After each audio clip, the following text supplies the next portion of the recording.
Good morning, Chips. It's International Red Panda Day today. Well, not in Japan anymore, or Asia, but it should still be International Red Panda Day in America. Happy Red Panda Day!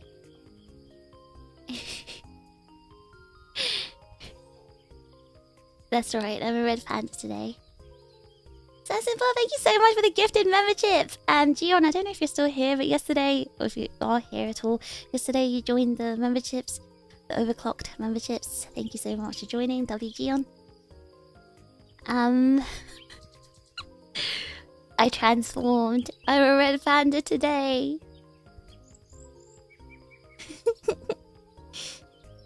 Good morning, good morning.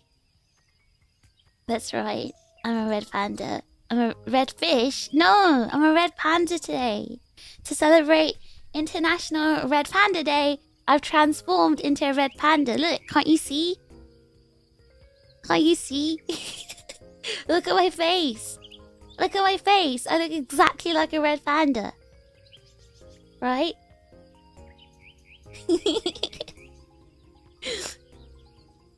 I dyed the fin. Wait, that's not me. I don't know what that is. I'm the red panda. I'm the red panda. How many red panda pajamas do you own? There's only ever been one on sale that I saw. I did post a picture of it. I found it in GU or Uniqlo. I can't remember which one. Posted a picture of it before. But that's me. Look, I'm a red panda now. Show us. I'm showing you right now. That's me. This is me. Yeah, I'd be like red panda so much. Name every single one. I can name you some of the ones in Japan. Actually, I know one in America. There's an American one called Carson, and he's very cute. I follow Carson. But look, don't you think my face is so cute? Is stream elements turned off? Hold on, I think I forgot to add it. Where did it go? Wait. No, it's still here. No, it was here. It was here. Oh. I didn't forget to add it. It's here. Oh, wait. Oh, but the TTS was turned off because of yesterday. Ah! Hold on. Thank you so much. Sorry, the TTS was turned off. Should I play that again? Hold on, I can replay that. $4.04 has been fished from Cryptic Kai. Thanks for keeping this server running. You are what you eat. I can't believe fish ate a red panda. No, that's not true. That's not true. I didn't eat a red panda. Guys, red pandas are not food. Do not eat them. Thank you very much for the server contribution. WKai, thank you. But I want to say I did not eat a red panda. I did just wake up like this. When I woke up, it was International Red Panda Day, and then I just turned into a red panda. You know, I didn't, you know, I didn't like, you know, do this by myself. It was nature. Why do you paint the red panda red? Well, there's a reason why they're red, actually. There's an actual reason. They're not emergency food! Alright, guys, I guess you don't believe this is me.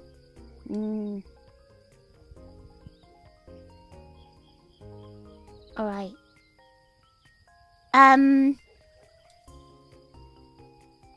I may have temporarily dyed my hair to look like my favorite red pandas, but that's because there's a reason, guys. There's a reason. I am camouflaging today. I am camouflaging today because I am in a red panda forest. Should we speak really quietly, okay? Speak really quietly. So I'm actually in a red panda forest today, and they are still. I think some of them are asleep, but basically, I'm in a red panda forest, and I have to fit in. I need to let them know that I'm one of them. I'm on their side because this is a wild red panda forest that we're in right now. Okay, so we have to, you know, we can't be Can you not scream? We can't be threatening to the wild red pandas. So I'm trying to fit in with their kind. So I've come in camouflage today. I've come in camouflage. So simple. Lot. Thank you so much for 6 months of Overclock member. Has it been 6 months? Wow. Thank you for 6 months of Overclock memberships. Thank you. That'd be so simple. So this is camo. It's camo. It's camo. Yeah. I don't think places where quiet are required are places I should be. Skit. One moment. Just be quiet. Just whisper. Okay. So we're actually currently in a red panda forest. And red pandas are very, very sensitive animals. They're very, very, very shy. They're very, very, very, very timid. And they don't like, you know, they're very non-confrontational, alright? So we have to keep quiet. Because today is International Red Panda Day, and today I'm going to teach you all about red pandas. Things that, you know, you won't find on the internet, because I spent a lot of time, you know, listening to zookeepers, you know, explaining things about red pandas, stuff that's not on the internet, because, you know, and it's all in Japanese, so, like, you know, you'd have to. I watch a lot of, like, zookeepers talk about red pandas. So, hold on, I guess I'll show more of myself. Okay, but we have to be really quiet, okay? Okay, so, today, I'll be telling you a lot of information, teaching a lot of information about red pandas. Including their family, origin of their name, things like that. Delta, thank you so much for the super chat. W Delta, I agree with $4.04 has been fished from Dunce. Thanks for keeping this server running. Taps the window, mum. I think the red pandas are dead. They're not actually. They're actually very much alive. They are, you know, endangered species. There are estimated to be like 10,000 or less left in the wild, but they're very much alive actually. And we're in a forest. You're making me scream in a red panda forest. Dance, thank you so much for the server contribution. W Dance, thank you very much. Delta, sorry, thank you for your comment. I agree with us. Good sir, simple, amazing, and cute. I'm glad you find my outfit cute today. Thank you, W Delta.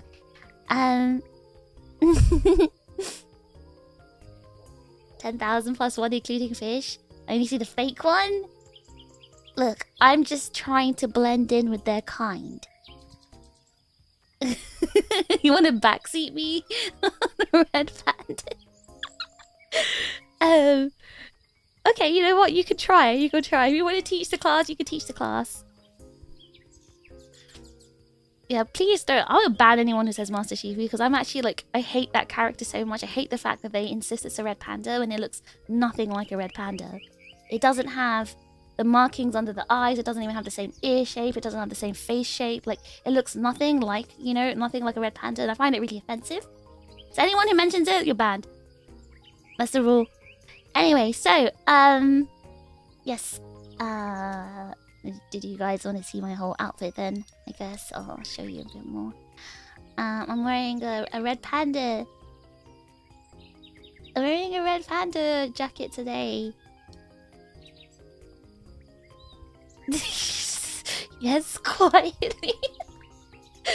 I'm wearing a red panda jacket today, so they'll never be able to tell that I'm not part of them. See a tail? Where? I swear I don't have a tail. But yes, it's a very comfy outfit. Yes. Because this is quite a cold forest.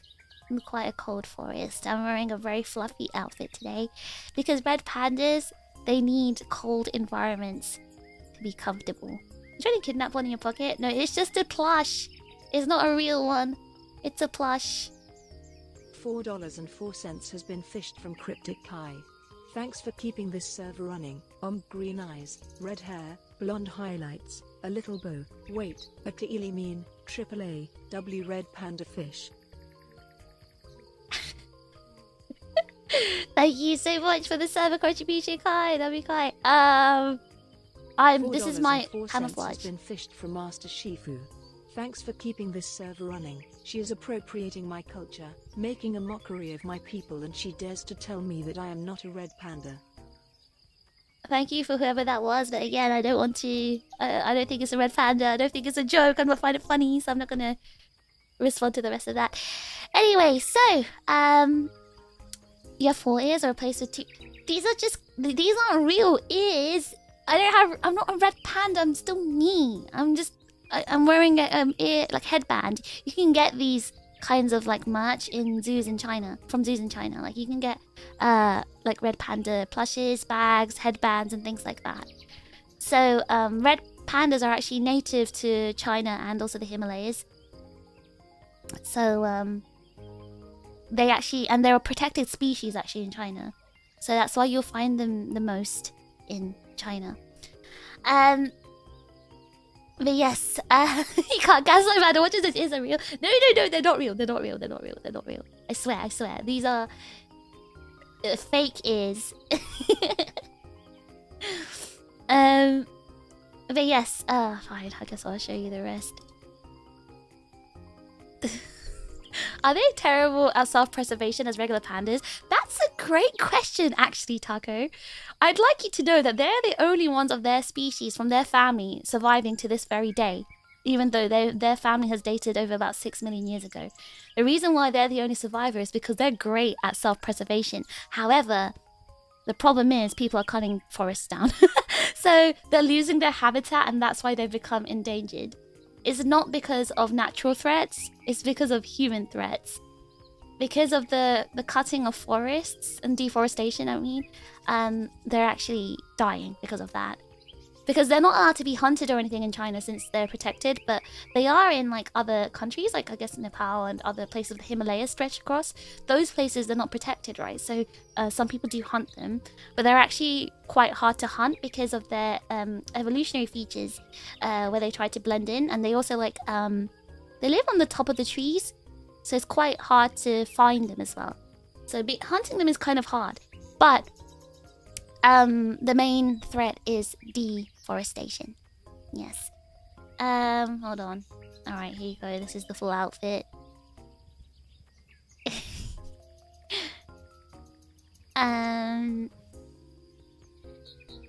Are they as dummy as the goth colored pandas? No. I don't really like the black and white pandas because I do think they're a bit silly, and red pandas are not silly like that. So, you do have a tail. Shh, shh, shh. The tail is to blend in, guys. The tail's to blend in. I told you. I have to.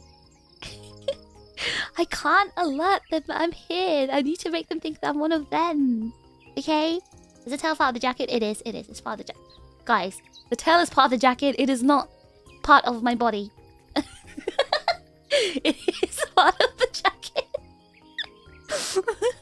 It is part of the jacket, guys. If I take the jacket off, the tail goes to.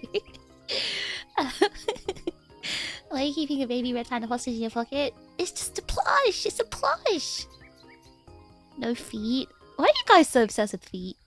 Why do you want to see my shoes so badly? I'm not barefoot here. I'm wearing tights. I told you it's cold here. It's very cold. And I'm wearing thick tights to keep my legs warm. And I'm wearing shoes. Don't worry. I'm not barefoot. This is a very, very fluffy and warm jacket. Because like I said, they need the cold environment to survive. You thought the tail was part of a belt. But then how would it be outside my jacket if it's on a belt? You know, to a belt on the outside. No, it's attached to the back of the jacket. Are they red panda themed shoes? No, they are just red. Okay, fine, I'll show you my shoes. But they're just red shoes. I just had to wear any shoes that kind of matched the color theme. So, are they as dripped up as you? So red pandas actually have a very dark lower body.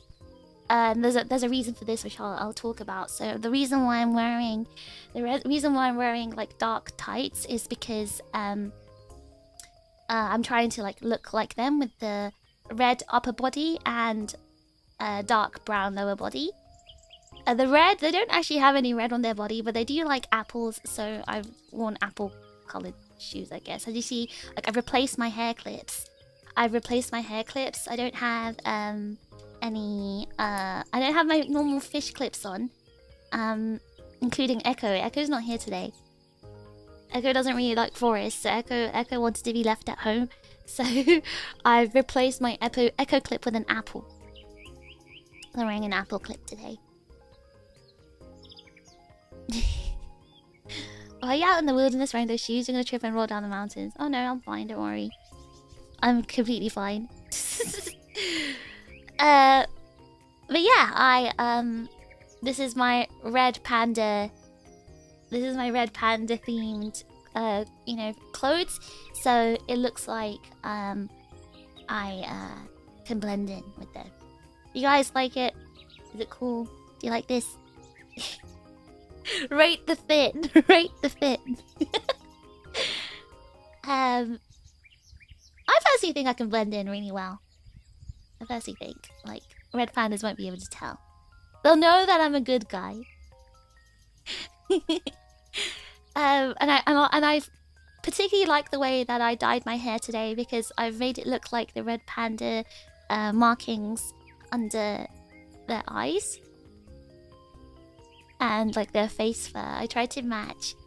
So yeah, take all your pictures. Take it. I'm giving you like 10 more seconds, and then I'm going to come closer to the camera. And this is a wildlife, like, you know, we are in the wildlife right now. I have got a different camera, so you might see some shaking of the background. But like I can't help that. We are in the wild right now, so it's a bit shaky right now. But you have to put up with that. Why do I feel like fish will trip and fall in the woods? I'd like to remind everyone that I did do the Duke of Edinburgh award. I did do the gold. I got the gold Duke of Edinburgh, and that included a lot of hiking and forest activities.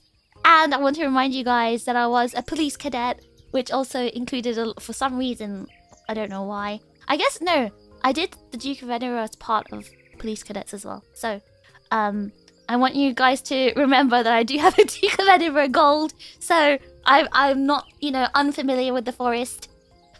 Do you trip while doing it? I don't have too many memories, but maybe at the beginning I did. But, you know, I became a master of the forest. And the canals. Canoeing. God, I can't remember anything anymore. But don't worry, guys. I know my way around the forest. Don't worry. What if poachers confuse you with the red panda? I'll speak to them in English. You're wearing coloured contacts? Yes, I'm wearing coloured contacts today because I want to blend in again. I'm camouflaging with the forest. So I do want to, you know, I want to make sure that I am forest coloured today.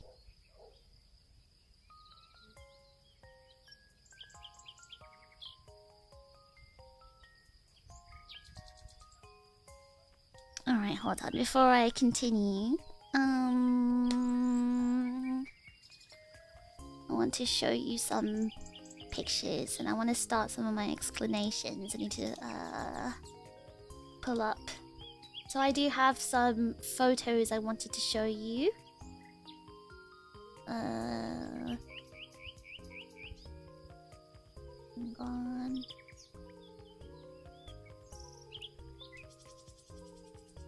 Floki, thank you so much for 7 months of overclock membership. Why are they called red pandas when they're orange brown?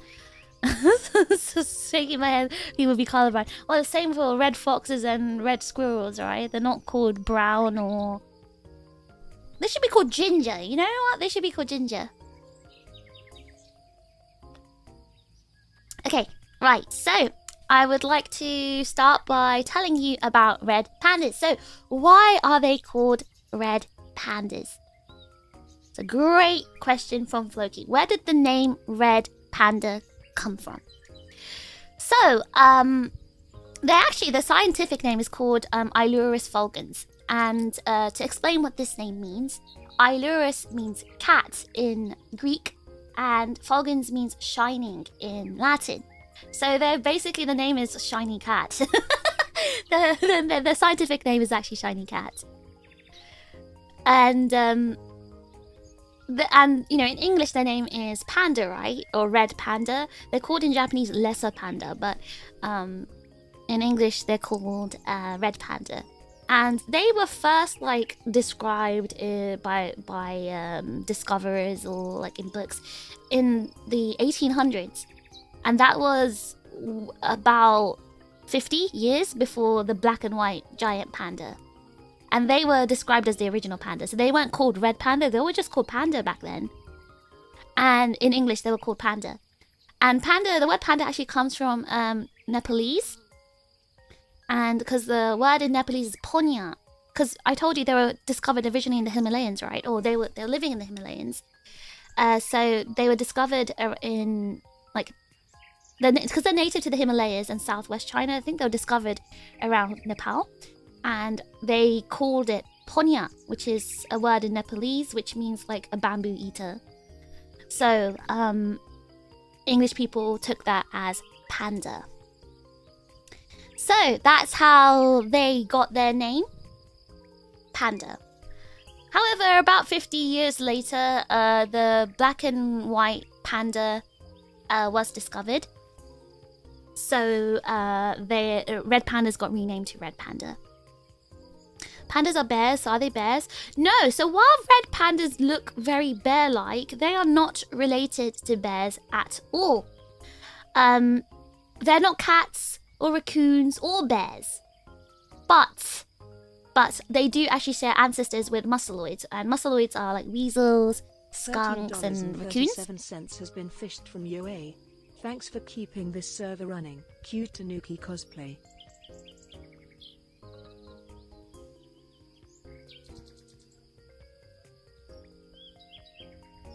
Did my own boss call me a tanuki instead of a red panda?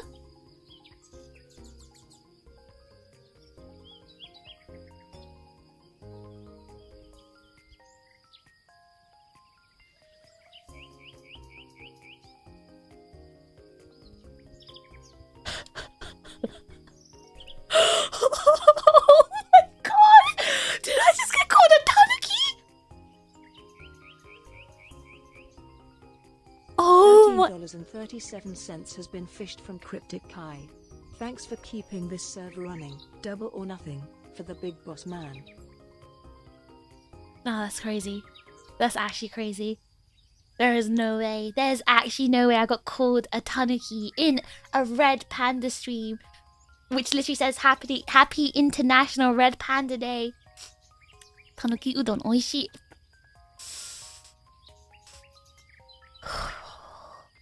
But you know what? Because it's my boss, I can't do anything, but just know, if he posts here right now in the comments, that spanner's being removed. He's gonna get the Dan treatment. I can't believe this on International Red Panda Day. You know what? I'm not even gonna thank you for this. I'm not even gonna thank you. Thank you, Kai, for the server contribution. Appreciate it. Thank you, W Kai. But no, I'm not a tanuki, guys. I am a red panda, actually. Guys, can you put this in the Google Doc? Put this in the Google Doc. He's like, what is it called when you mistake someone's identity or whatever? He's doing that to me. I'm a red panda, not a tanuki. All the red pandas in this forest would be really, really upset on my behalf, by the way. They'd be so upset on my behalf. They'd be like, whoa, she's clearly a red panda. Like, why are you calling her a tanuki? Because, okay, going back to what I was saying, right? They're not cats or raccoons or bears or whatever, but they do have shared ancestors with like weasels and skunks and raccoons, right? However, they're actually part of their own unique family. They don't share any family with any other animal. They have their own unique family called the Ailuridae. So Ailuridae, Ailuris, obviously I said in Greek, means cat, and day is just like the common suffix that are added to any like animal families. So they're from their own unique family called the Ailuridae. Remember, they're called the Ailuris fulgens. They are the shiny cats. they are the only species in their own family because they're the only ones that survived from their original like ancestor species, which I will explain in a second. So, like I said, they do belong to. Oh, and I didn't mention this, but they actually belong to the. They are the order in the order of carnivora. So they are in they are. Oh, I'm stuttering. They are carnivores, right? By nature, they are carnivores. But are you reading? Do you guys want me to spell Iluridae? Alright, hold on. I'll write it down for you. Iluridae. This is the family name, Iluridae. And their scientific name is Iluris fulgens, which is a mix of Greek and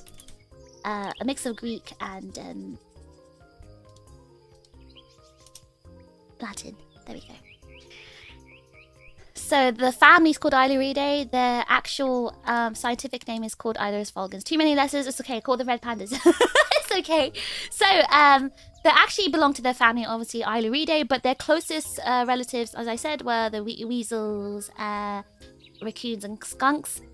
And their ancestors were also like quite small carnivores.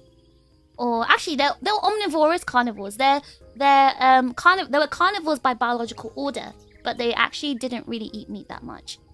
So the fossil evidence of early Iluridae, like so what red pandas used to look like about 3 to 4 million years ago, suggests that they were actually already eating a very plant-heavy diet, lots of bamboo, because that's where they were living. Floki, thank you so much for the super chat! You've got a shade of hair and eye color that's throwing me for a loop since it's the same my wife has naturally. She dyed her hair to bright red for a candy cane color being with me. Dyed platinum from honey blonde. Oh, we're matching! Red, I do think ginger hair looks nice. Thank you so much for the super chat. So, I want to show you actually the ancestors. Oh. There we go. Yes, so, obviously, so this was one of the early Iluridae. So the early red panda family. And this one was called... well, this one was basically called a Paralurus. And, so I can't remember. Temperament. Oh god, guys! Temperament. Like, close? Near. Like, almost. It's in Greek. So, it means like near a cat or close to a cat. So like, because it's trying to describe that it looks kind of like a cat, but it's distinct to a cat. That's what it means. That's why they called it a Paralurus.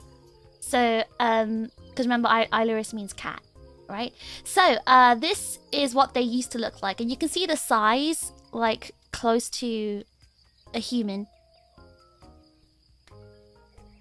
It looks like someone painted over a drawing of a panther. I'm surprised they're so similar to cats. Yeah, I mean, they look very close to cats. Like in Chinese, red pandas are called Xiao Xiongmao, which Xiongmao means... Okay, this is really funny. Xiongmao means bear cat. So, big pandas are called Xiongmao, which means a bear cat. And red pandas called Xiao Xiongmao. Xiao means small in Chinese. So they're called Xiao Xiongmao, bear cat, small bear cat in Chinese, because they look like a bear and a cat.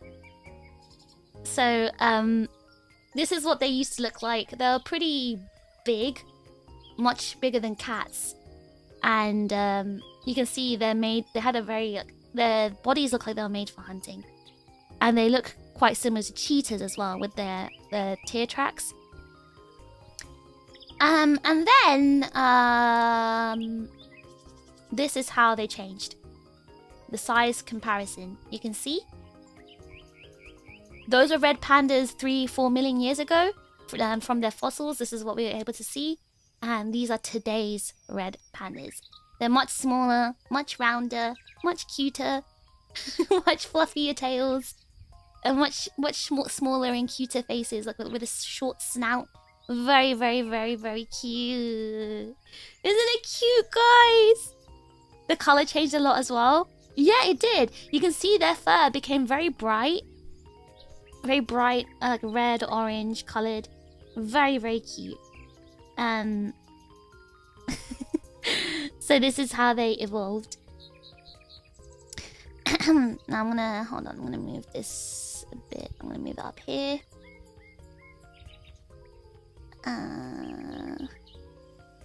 The roundification of red pandas should be studied. It's cuter when they're round, aren't they? They're so cute.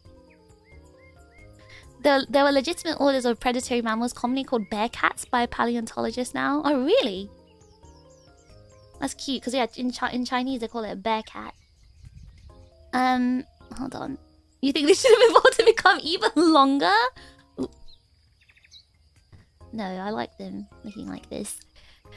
Okay, so I kind of want to show a big change that that happened to them.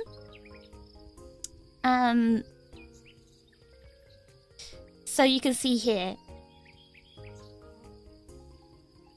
Look, you can see the massive difference. Right. So,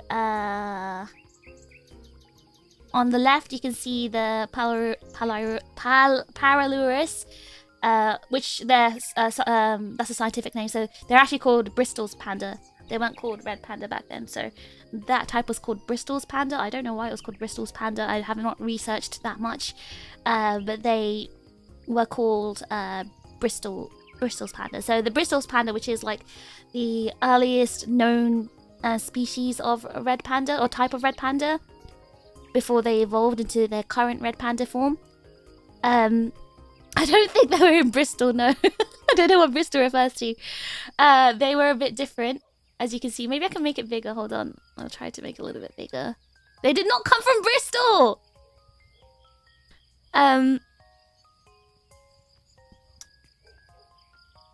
Alright, hold on. Here you go, there we go. It's quite big. So the original one, which is called the Bristol's panda, had a longer snout, we can see. And their molars as well were much sharper and bigger because they did eat meat more during that time. They were omnivores. They didn't just eat plants. So they did have sharper teeth. And they had the longer snout as well. And you can also see the sagittal crest. The sagittal crest on which is on their head, right? So in case you guys don't know what that is, it's kind of like a bone that runs in the middle of the skull, which is called the sagittal plane. And that's where like the muscles, you got temporal muscles there, which you use for chewing, right? They didn't have that in the original, like Bristol's panda. They didn't need one. But the reason why red pandas have it is because they need it to chew through all the bamboo. So they kind of developed this as an evolutionary trait. And you can see that their canines have become shorter as well because they don't need to rip through meat anymore. And they've got a very large, like flat, large molars as well. So again, these are all something that happened through evolution. And what caused them to evolve like this? Yes, so that's actually what I was going to cover next. So, why have red pandas evolved in this way? So, even though they are carnivores by biological order, hold on, let me put up another picture just so it doesn't look boring here. I'll put a random picture. Actually, no, I'll put a picture of... since we're talking about diet, let me put a picture of them eating. Hold on. Oh, so many... Okay, maybe I'll put this one. I'll put this picture. Right.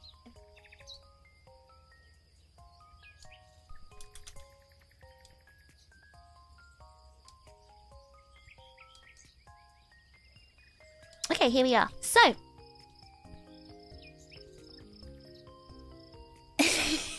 So this is a picture of a red panda eating bamboo. Right, so, as I was saying, why have they evolved this way? So, even though they are carnivores by biological order, they actually rarely eat meat. It's just not their dietary preference. So they actually switched to the bamboo-based diet more than 2 million years ago, when their ancestors, the Bristol pandas, decided to settle in the Himalayan forests and also southwest China, where, you know, the forests were full of bamboo. So, and because like bamboo was like a very like stable source all around the year in their habitat, they thought, okay, well, there's also no competition for bamboo. No one's eating bamboo because like it's low in calories. There's little like energy or anything you can get from bamboo. Let's just eat bamboo. There's no competition. We're the only animal that'll eat the bamboo. So that's why they decided, okay, we'll eat bamboo. However, you have to understand, right? They're using a carnivore digestive system to process the bamboo, which is very, very difficult. And actually, red pandas can only digest about 24% of the dry matter in bamboo leaves. So they have to keep eating a lot and eating constantly to like maintain their energy. And they need a lot of energy because remember, they're from these really, really cold, snowy forests. And they're using a lot of body energy in their body to try and keep themselves warm. So let's talk about their diet actually. So in zoos, an adult red panda eats about like 1 to 2 kilograms of bamboo leaves and bamboo shoots per day on average. For you Americans, that would be like 2 to 4 pounds, I think. And they also eat like other supplementary foods like apples and berries and like specialized biscuits that the zoo makes for them with nutrients inside. And in the wild, they consume like about 20,000 bamboo leaves daily. And that's a lot, right? 20,000 leaves is a very big number. So they actually spend about half the day, like literally like 12 hours a day, foraging and eating. Since, you know, their digestive system, as I explained, is not good at, it's not efficient at breaking down cellulose. So they have to continuously eat. So, yeah, that's why they eat bamboo. However, there's something else quite unique about red pandas and how they eat. They are actually one of the very few carnivores that can actually taste sweetness. Like, they can actually detect sweet tastes. So, they have a functional like T1R2 or T1R3 receptor gene, and that's what makes them like receptive to sweet taste. So, so they actually what another unique thing about them actually is that they're the first non-primate mammal to actually taste and like the artificial sweetener aspartame. You know, aspartame, the artificial sweetener, right? They're the only, they're the first one, at least, non-primate mammal to actually like this artificial sweetener. So it's quite interesting. And of course, they love sweet things, right? So while they eat bamboo, they also love apples. That's like one of their favorite fruits ever. They love apples.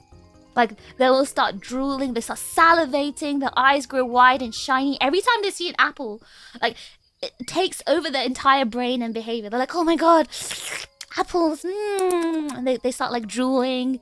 The tongue comes out. You can literally see them salivating, like, literally you can see the saliva just dripping out of their mouth. Their eyes go so huge and shiny. It's so cute. It's so cute. So, they really love fruits. They love fruits. And yeah, they they really like apples the most, but they also like to eat things like grapes. So fruits that are very sweet, like grapes, they're not too fond of very sour fruits like, you know, pineapple or lemons, or even like oranges. They're not too fond of oranges, but they'll eat it. They really like strawberries, like sweet strawberries, grapes, some of them like blueberries, some of them eat tomatoes. A lot of zoos do feed them carrots as well, to keep them healthy. The joint between their head and the neck was also reduced, inferring that their head motion has become more limited. Yeah, so their body and their neck kind of became fused. So, but they can still turn very well. They can still turn very well. But it did become shorter. Yeah. They said, I'd rather eat all day than chase prey. Okay, so there's a behavioral reason for this. They are quite... they're very, very timid and shy creatures. And they do get very scared. And, you know, in case they are in a fight, they would prefer to run away than fight. So, they thought, you know what? Let's just... Instead of trying to find animals and kill them, let's just eat, you know, fruits and leaves instead. Though, saying that, though, remember they are still carnivores. They do actually eat meat. So if they're given meat, they will eat it. They'll enjoy it. They love meat. They just don't want to have to fight for their meat. So some zoos do give them some meat. Also, if they manage to find a bird and manage to kill the bird, they will eat the bird. I have a couple of videos I can't show on the stream, but they have like found a tiny bird and managed to kill it. It's just really hard for them to hunt birds. It's difficult for them because they're not like, you know, natural hunters, I guess. So if they do manage to like kill a bird, they do eat it. So they still have their canines, so they can rip it apart. So is the bamboo the bottom of the food desires compared to fruit, or do they actually like it? They still like it. They like bamboo, they eat it. But if there was a plate in front of them, right? 3 plates. One had a piece of meat.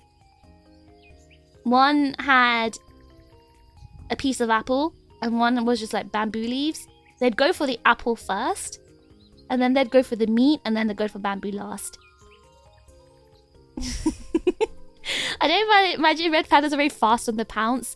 They are quite fast, but there's definitely faster animals. Because remember, they're quite small. Like right now, the regular red panda, the current day red panda are cat-sized, so... You know, but they don't really have cat-like reflexes. Well, they do, but not like... I think cats are a bit more faster at pouncing. This creature makes no sense. What do you mean? How does it not make sense? Don't bully my red pandas!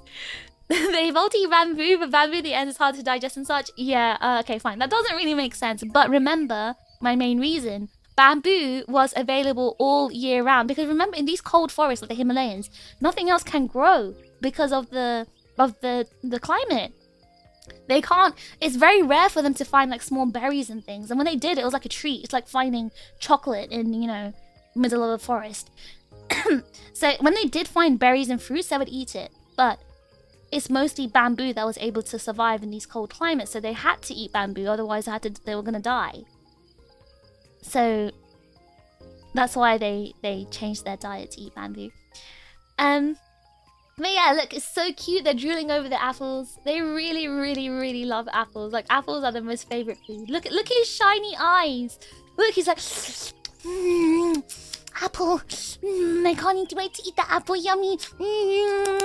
That's what he's saying. That's what's going on in his head. But, you know, normally they just eat bamboo. You know, look at that. Just munching away. So, yeah, as I said, they eat like 95% bamboo. But yeah, if they can, they'll eat berries and other fruits. They also do eat insects and like birds' eggs as well. If they find bird eggs, they'll eat the bird eggs. So they will try to eat meat as much as they can. But yeah, they just don't have efficient hunting traits like the bigger predators, which is why they don't hunt. But yeah, when they're kept in zoos, they are given a lot of fruit. They're also given like sugar water and like, you know, stuff like that, because they can taste sweets and they love sweets. Now, let's talk about yeah, the climate. So as I told you, they are naturally from a very cold climate. How are red pandas as pets? They look cute. They cannot be kept as pets. It's illegal and everywhere to keep them as pets because they are wild animals and they need to be kept as wild animals. They can't be domesticated. You know, even in zoos, right? Zookeepers don't try to get too close to them because they want them to keep their natural behaviors as much as possible. And they're also very, very solitary animals. They really don't like living with other red pandas. And it's not like they dislike humans. They like humans. They're okay with anyone that's not threatening to them. So they won't really attack humans unless the humans trying to attack them. But they need to be outside. They love running around. They like to leave their scent and their what's the word? They like to, like, you know, put their, what's the word? They like to secrete they have some like scent that they secrete, and they do that to mark their territory, and they also like they urinate a lot to do that as well. And that's not really good for keeping a pet inside the house. Looks the cutest in the snow. Yeah, because I mean, look at its fur, right? It's so furry. The fur is just so bushy and thick, and that's for a reason, right? It's because they were made to survive in these snowy environments. Are they stinky little animals? No, they don't actually smell. So the secretions they spray, they do have one that they do have one that does smell, but it's kind of like a skunk. They only release that one if they feel threatened. Like if they're in a fight, they spray that one and then they run away. So it's very rare. Like in zoos, they don't often like use that like spray from their gland, because they don't often feel the need to do that in zoos. But they do it in the wild if another animal is trying to fight them, including another red panda. Because again, it's about territories, right? If they know that another red panda is around and it's their territory, they know, oh my god, I'm in danger. So they might need to spray it if they're in a fight. They pew pew at you. Yes. in another way, yes, they pew pew their smelly spray at you and then they run. Are there albino red pandas? There actually are. I didn't know, but Prinny found one. the albino ones are blonde. They're like really like golden colored, literally the shiny red panda. But yeah, it's really cute. I really like how they're super fluffy, and it is again to protect them from the cold, right? And let's talk about how their fur is protecting them from the cold. So let's look at their tail first, all right? So as you can see, they have a very long bushy tail. Now this tail has multiple uses. This tail isn't just to look cute, guys. The tail has use.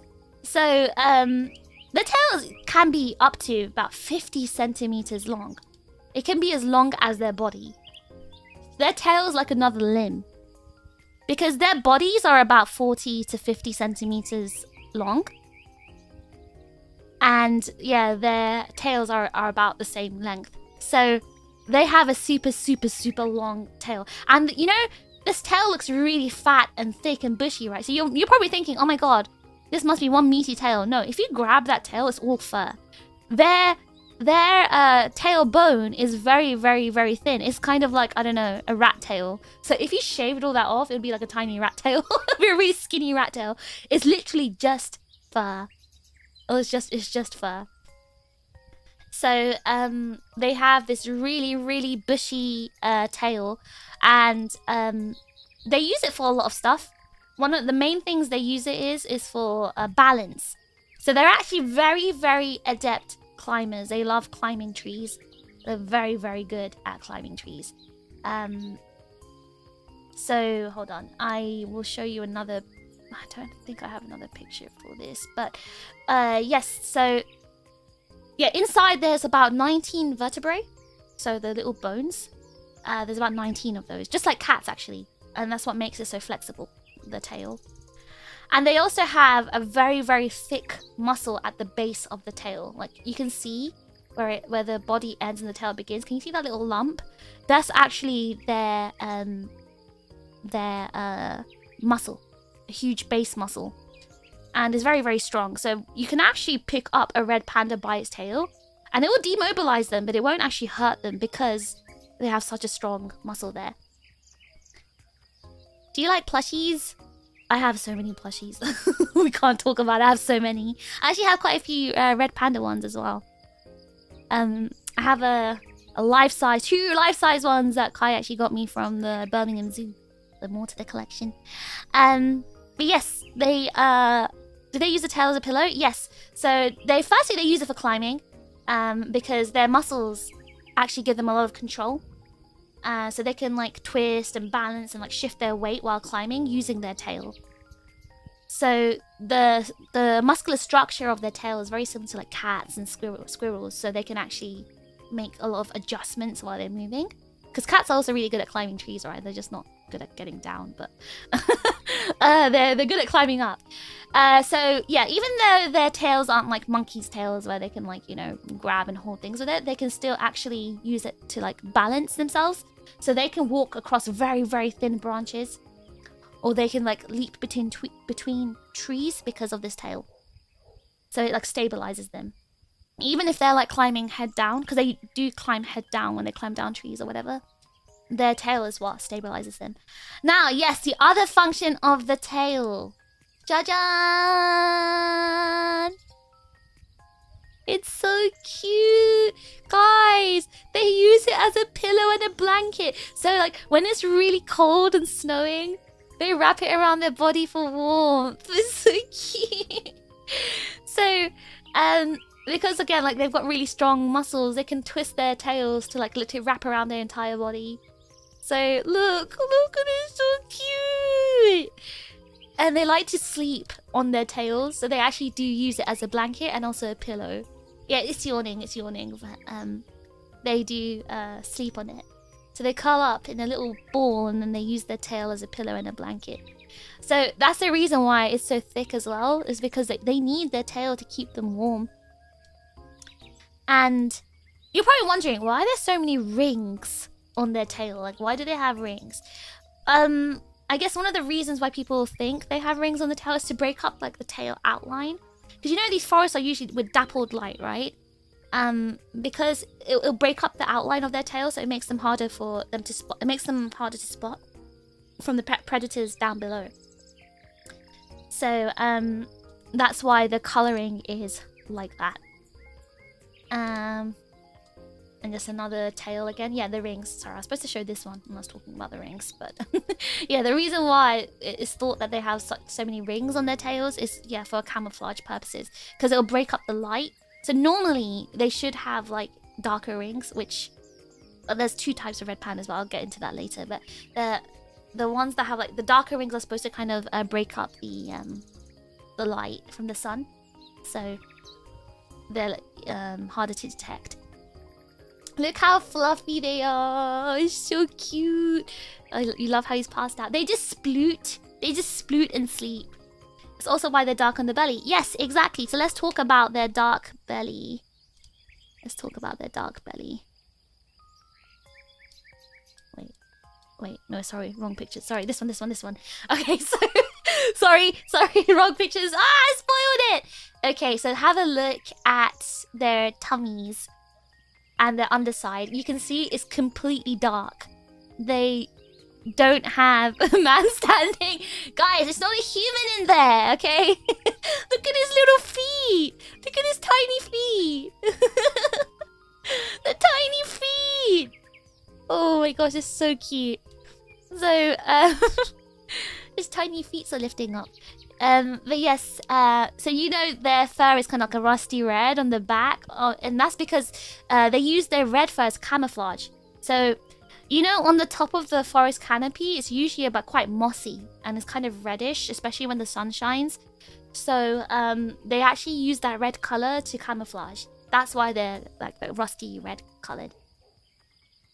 And the black belly and legs, that's, yeah, for camouflage, to blend in with the shadows. So from underneath, when the predator is looking up into the tree and the dark tree branches, they can't see because, like, the belly is so dark and the legs are so dark, they won't be able to tell that there's, like, an animal there.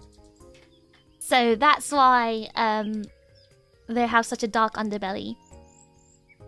It's okay when you want to look at his feet, but not us. Well, that's because it's the red panda feet. They're cute. Look how cute it is. That's cute. What hunts them that they need is camo? Any bigger predator would hunt them, right? Because, you know, they're very small animals. They're cat-like. A bigger predator can easily eat them. So, they have to be careful. And not even eat them, just attack them for territory purposes as well.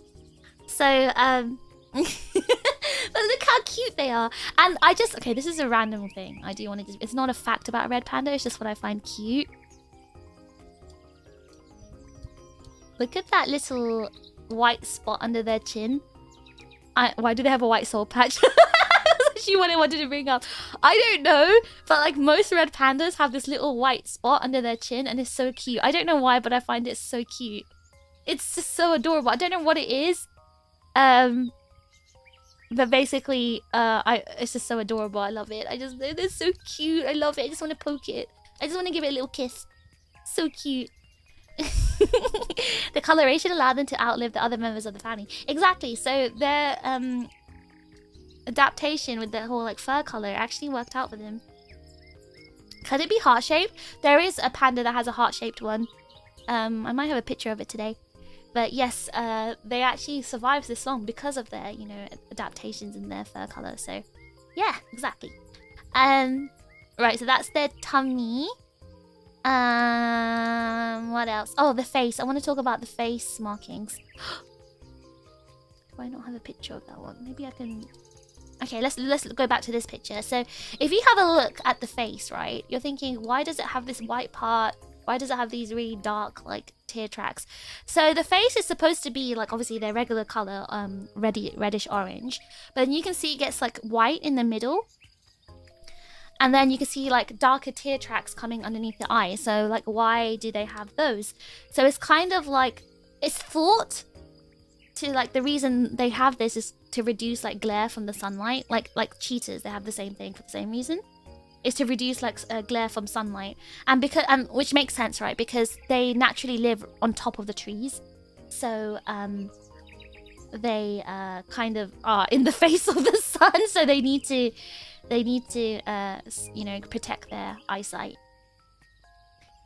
So that's why they they have these dark marks underneath their eyes to protect their eyes. So, speaking of their eyes, so you can see their eyes are quite like forward facing. They're not on the sides of their head, they're on the front. They've actually got very, very good vision for like very good depth perception. So they're very good at climbing because of their eyes. Because of the direction of their eyes and the depth perception of it. And you can see the whites of their eyes are covered as well. Because their eyes are adapted to like really dim and like forest environments, their eyes are actually not very strong in bright light. So yeah, their eyes are better working like more darker places, like forest environments. What colors can they see? How many color codes do they have? I know they have very limited color vision, but they can still see in color, but it's quite limited. But yeah, their eyes, they do have eye whites, which you can see when they turn their eyes, like when they're looking left or right or up and down, you will see the whites of their eyes, but it's mostly covered because they do want to like keep their vision as like, they're not too good with light. So yeah, they're made for like surviving in the forest basically. What else? Let's talk about,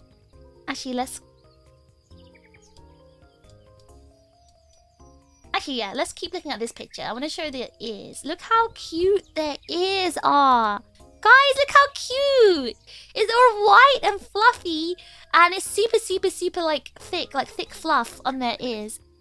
And they have very small, rounded ears. And the reason why is because they want to like reduce the heat loss in, you know, these cold forests.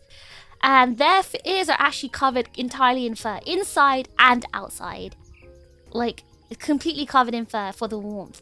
And the ears can also rotate a bit as well. So like they can put the ears back and forward to hear out, like, you know, hear things.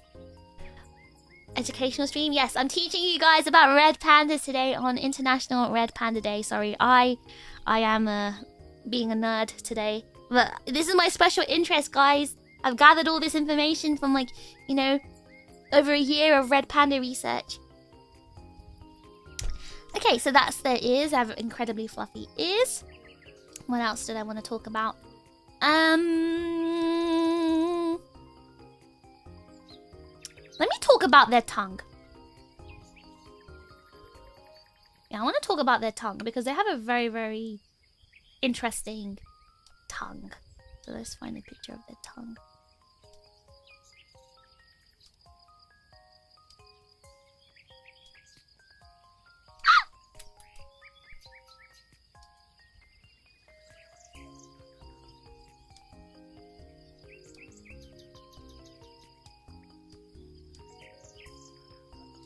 So actually, the panda on the bigger picture, this one, here. This is my favorite, my Oshi red panda. Her name is Sora-chan. She's from Hamura Zoo in Tokyo. And yeah, I want to talk about their tongues because their tongues are very, very clever. They're very, very clever. So they actually have a very unique cone-like structure on the underside of their tongues. So can you see a lot of times when you see their tongues out, like the one that was like drooling over the apple, you can see it's the underside of their tongue that they tend to use. There's a reason. There's a reason. Because they have this unique cone-like structure on the underside of their tongue. And that cone-like structure actually collects liquids from the air or like from wherever they lick, like their, you know, when they lick their paws or whatever, on anything they lick, the underside of their tongue will start collecting the liquids from that. And they use that to detect scents. Because what they do is they bring whatever they collected from their tongue into a special gland inside their mouths. And that special gland basically enables them to kind of smell and analyze whatever scent that they've picked up. And this adaptation is actually not seen in any other carnivore. Like cats don't really... I don't know. I don't think... no, cats don't do it. It's like a snake, actually, yeah. It's like, well, snakes can do it, because snakes have the same gland. But yeah, there's not actually any other carnivore that can do it. It's just red pandas. And yeah, it allows them to like test like the scent marks left by other red pandas, or helps them like understand their territory. It helps them even communicate with like other red pandas. And it is literally the only carnivore with this adaptation. And no other carnivore can do this. So yeah, it's like a snake. So that's why you often, like, you will see pictures of them with their tongue just sticking out. It's just like, bleh, bleh. And, and it's often like they're sticking it out and it's like flapping in the wind. They're like tasting the wind because like, they're trying to collect the data and the liquids in the wind. Do they live in packs or are solitary? They're solitary. They're very, very shy animals. They only like try to, you know, be with other red pandas when it's mating time. And yeah, you can see they've got very long whiskers as well. So it's the same with other animals. They have very sensitive whiskers because it helps them kind of like map out their surroundings in the dark. And it gives them lots of like visual input because it helps them because they're climbing so much as well. But yeah, they have yeah, this special gland in their mouth which helps them understand and analyze data, which is really, really cool. Because yeah, you don't... Why do you see them together all the time? Because you see them in zoos where they are kept together, but actually they're not supposed to be. They're not supposed to be together, but they when it's a forest, they live in their own little like sections in the forest. So yes. Hold on.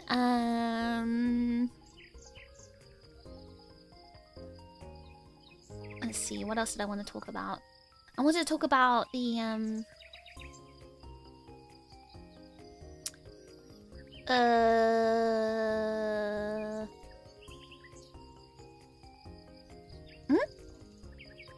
What was the next part I was gonna say? I was talking about their tongue for collecting data. Oh, let me talk about their paws then, actually. Their paws. Because their paws are quite important for delivering data to them as well. And also their paws are really cute. I want you to see their paws. Where's Fish? Who's this? Hi, man! Shh, we're in a forest right now, man. In a red panda forest. Well, I'm teaching you guys about red pandas. Look how cute their paws are, guys. I love their gigantic, cute paws. It's so cute. It's so cute. They have the cutest paws in the world. Like, I don't think any animal has a cuter paw than a red panda paw. They have like giant bear paws, basically. And they do have like semi-retractable claws. They're not too long, actually, their claws. Their claws are basically very good for climbing rather than attacking. And you can see like the soles of their paws are covered with really thick fur. It is actually just to keep them warm, but also it's because it prevents them from slipping on wet branches. So remember, they're supposed to be from a very snowy region, right? They're from the Himalayas. So obviously branches are usually wet and snowy. So the fur actually helps them grip the branches better. That's why they don't have like the pads.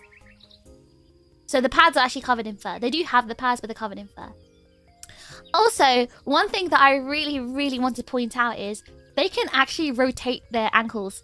So from both their hands and their feet, they can actually rotate. So you can often see, like, maybe I'll have another picture somewhere. Oh, that's another poor picture.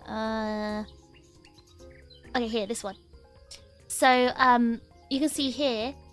Can you see how they've rotated their feet?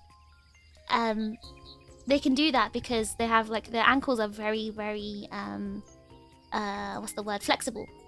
So that's why they can actually, like, climb down head first as well. So yeah, they really, really love climbing things. Because by nature, right, they actually really prefer to be elevated about 2,000 to 5,000 meters high. Which is about, what, 7,000 to 16,000 feet high? Because usually they're in, like, the bamboo forest, right? So they like to be up really, really high in the bamboo trees. Because they like to hide and then obviously eat. So, yeah, they love climbing.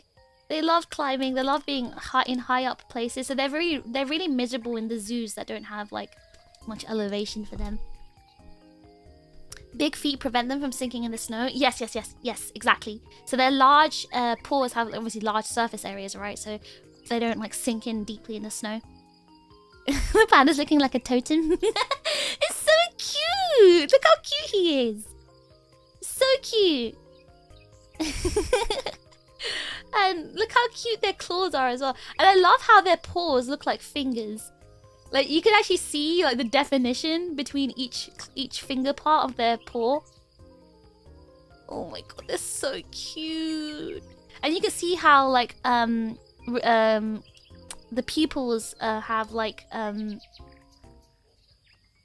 pupils have, what's the word? Guys, English. English. Help me. The pupils have,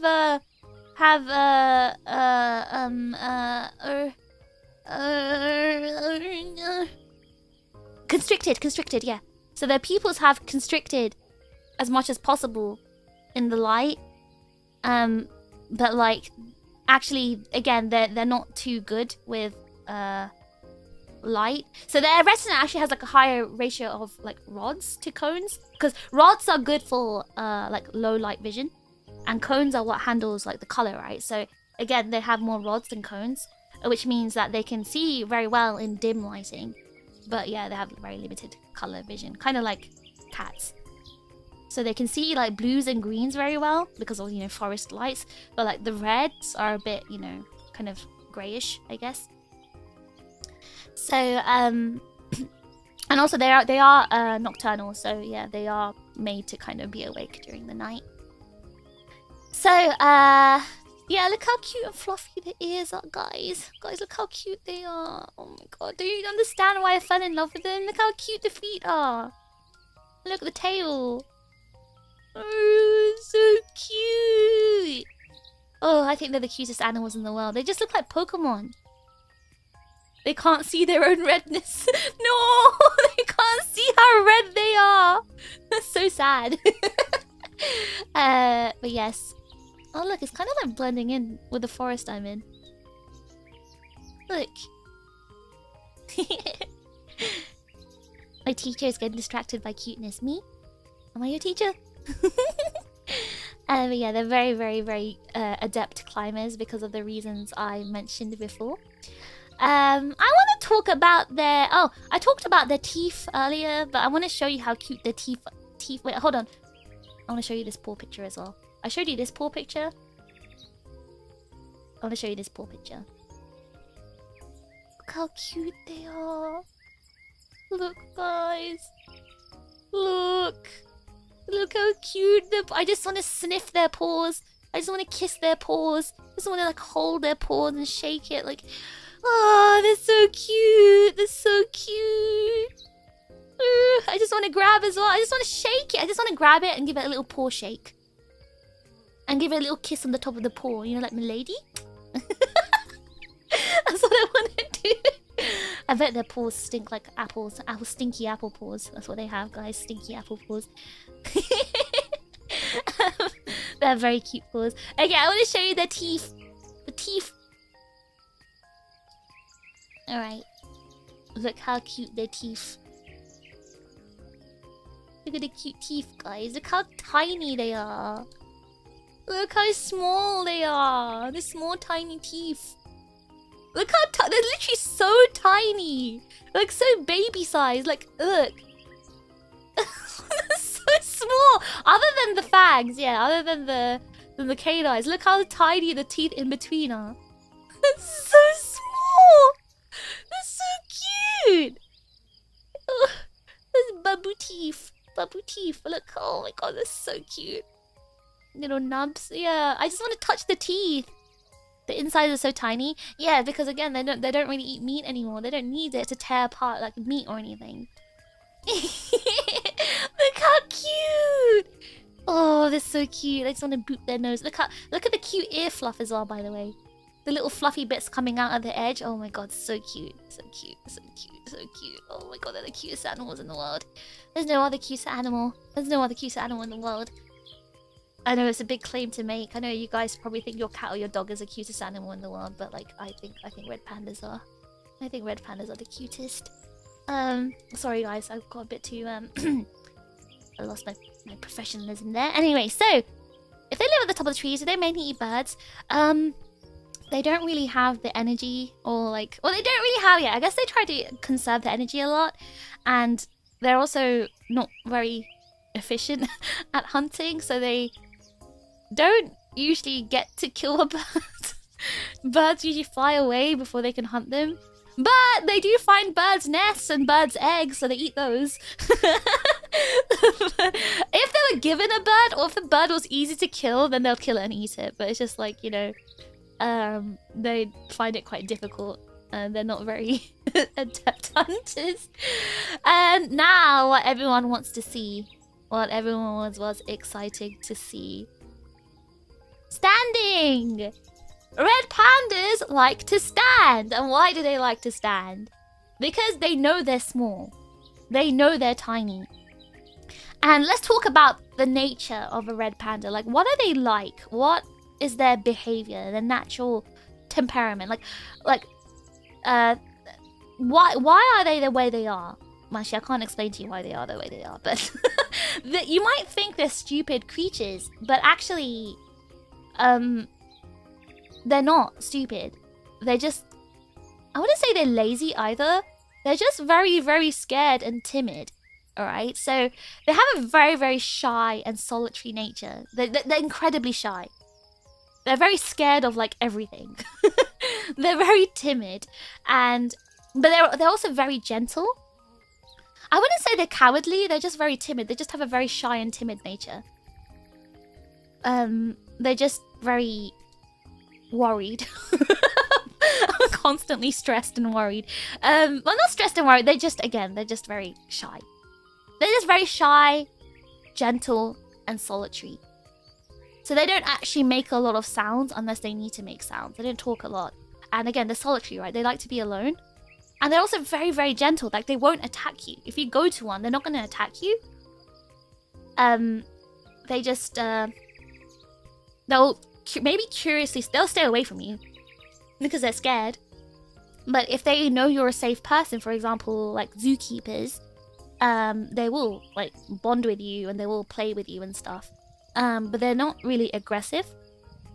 They do like to play, but they're not aggressive. For example, like zookeepers can put their whole entire hand inside the red panda's mouth. They'll put their fingers inside the red panda mouth, and red pandas will bite them, but not in the. They'll do the play bite. They won't actually like draw blood or even pierce the skin. They bite very, very gently, and they never use their incisors or like, you know, the canines to bite. They'll just use the small baby teeth to bite them in a very gentle way. Yeah, they're just little nibbles just to play because they like to play when they feel like safe. So they play with their mothers often, and they play like with their siblings. But when they grow up, they end up playing a bit too rough.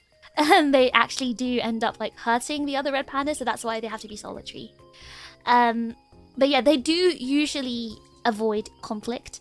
So if there was danger, they would rather like run away or like climb up in a tree rather than fight. Because again, they don't like conflict. They're very gentle. They're very shy. And they get quite scared quite easily. I think there's like a famous video of a red panda running, and then it goes past a rock, and it gets really scared, and it starts standing up and doing its like attack pose.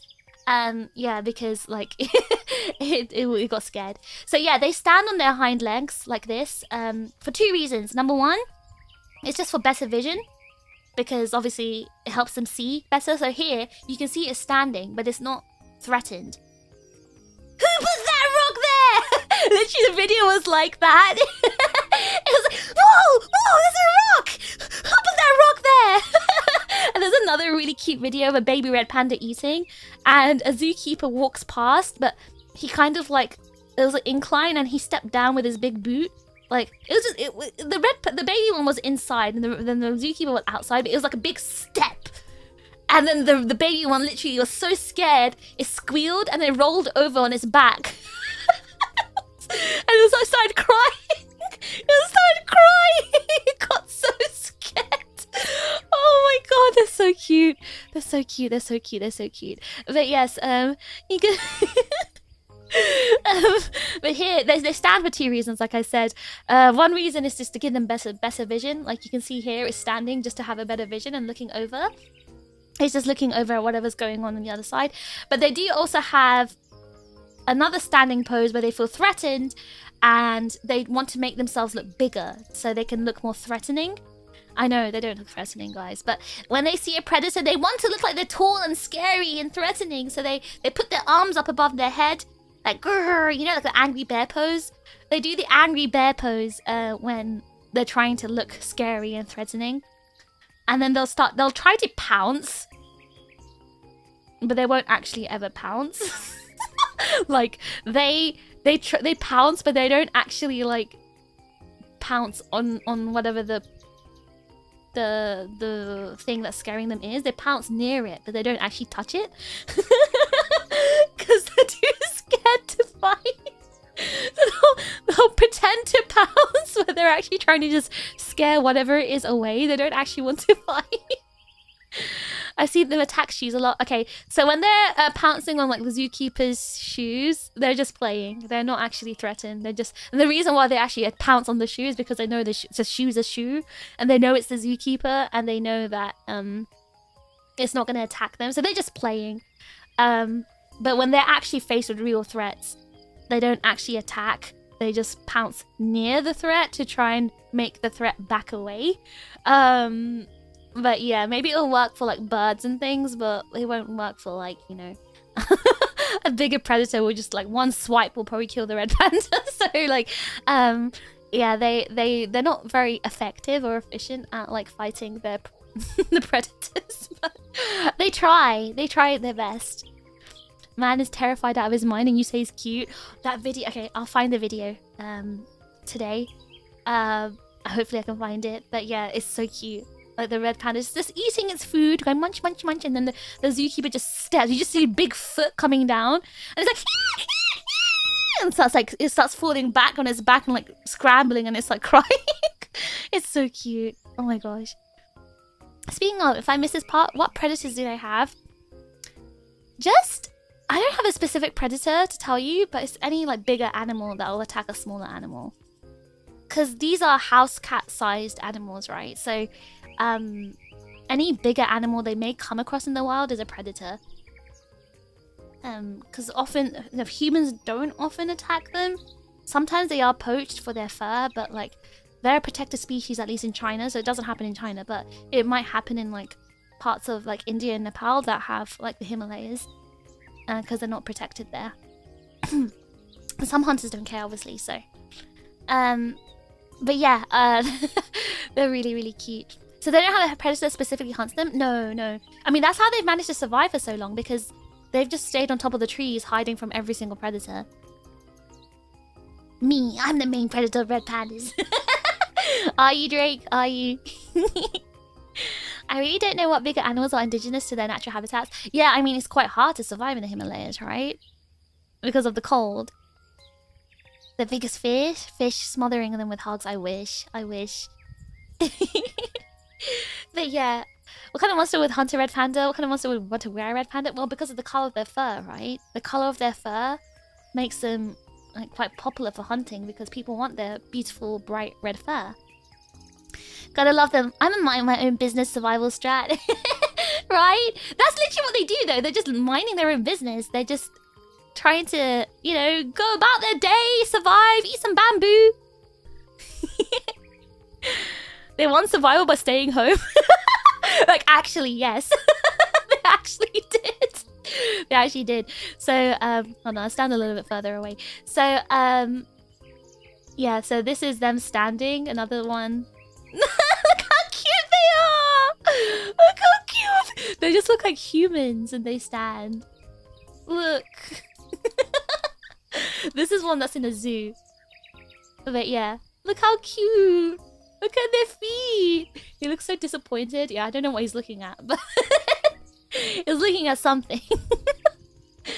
Look how cute they are. Oh my god, they're so cute. And look how round their tummies are. They've got the cutest, roundest tummies. I just love their tummies. Oh, they're so cute. They're just so cute, everyone. Like, don't you? Haven't you fallen in love with a red panda today?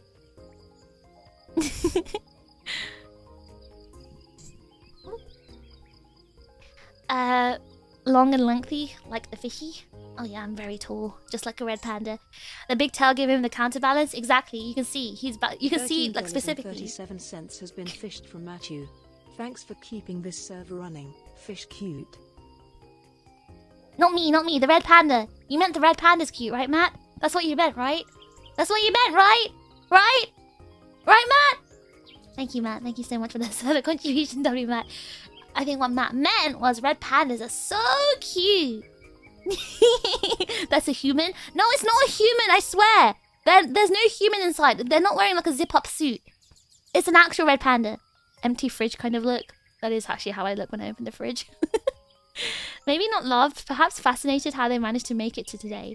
I literally explained how they managed to survive so long. They really care about survival. They run away from every fight. Therefore, they will survive. They hide on the tops of the trees in the Himalayas where no one's gonna find them or fight them. That's how they survive. The red panda looks like it's waiting for the bus. I never noticed they were rocking the dad bod. You know what? I think most of it's fur. I refuse. If I see a red panda video, there's no going back for me. You might have to leave this stream because we will be looking at some videos later on. You're not going to be safe from the videos. Alright, so the red panda has a divorced dad stance. Divorced dad stance is crazy. But I can see it. It's so cute. I just love how silly they look when they stand. They look incredibly silly. It just sounds really funny in summary. We can't beat anything in this mountain. We must eat trees. That is literally, yep. That is how. But it worked though, Skit. Did it not work for them? Had they not survived millions and millions of years by doing this? Random celebrity picture. You know who he looks like? Keanu Reeves. When he's just like sitting on the bench, just looking depressed. Looks like that. Reflecting on your life choices stance is crazy. Bamboo doesn't fight back. Exactly. Are they endangered without us now, though? No, but you know, I told you why they're endangered, though. They're endangered because of humans. You say endangered without us? Without humans doing, you know, chopping down forests and causing all this deforestation, then they would be surviving just fine. It's not because of the, you know, their predators are killing them. The more I look at that red panda, the more I refuse to believe that's not a human in a costume. Guys, I swear, they are.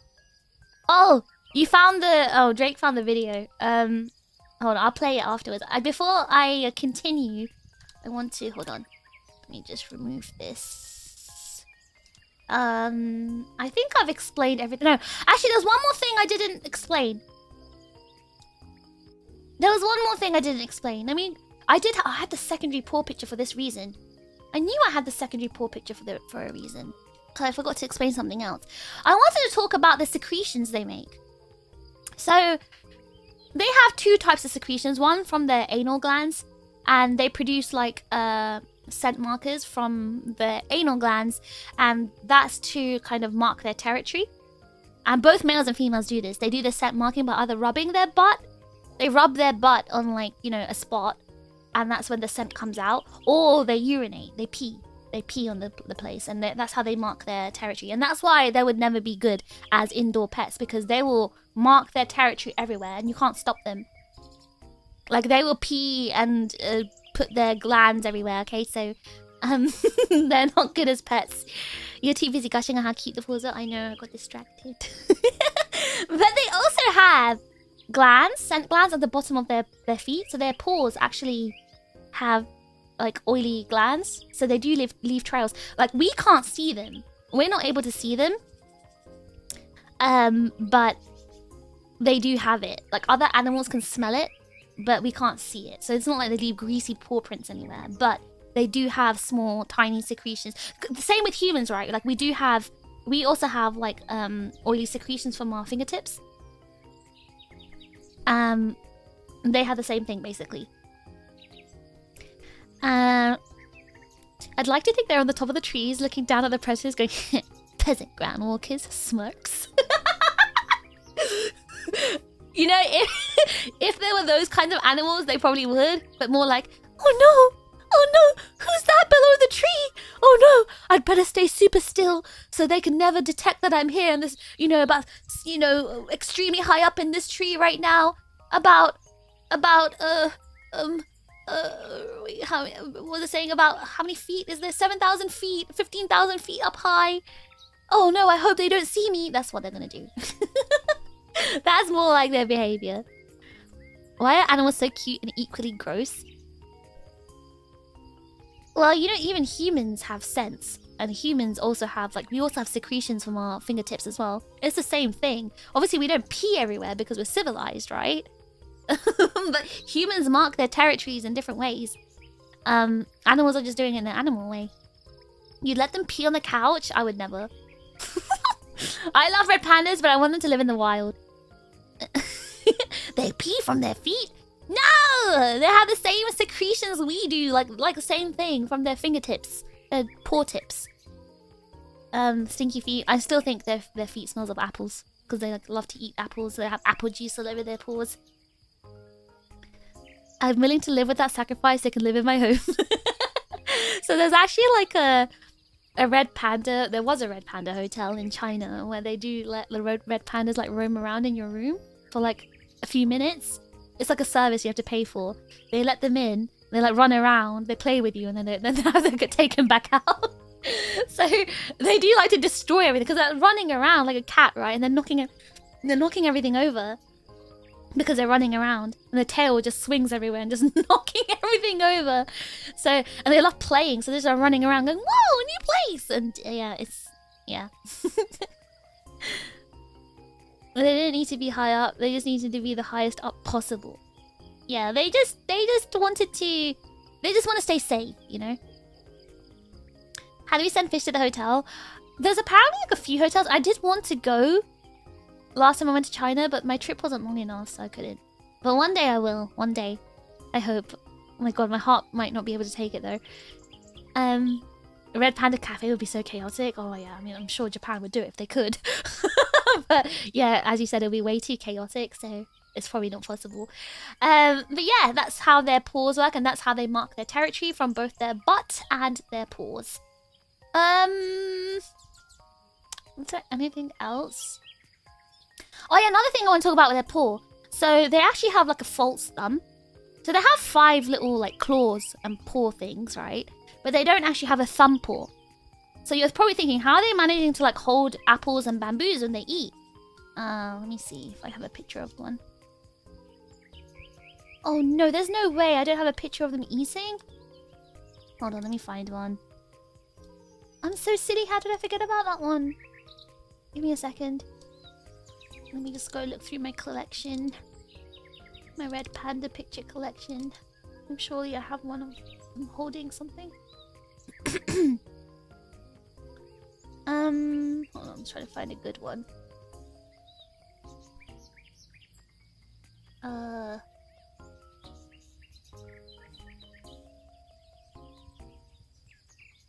Let me just have a look.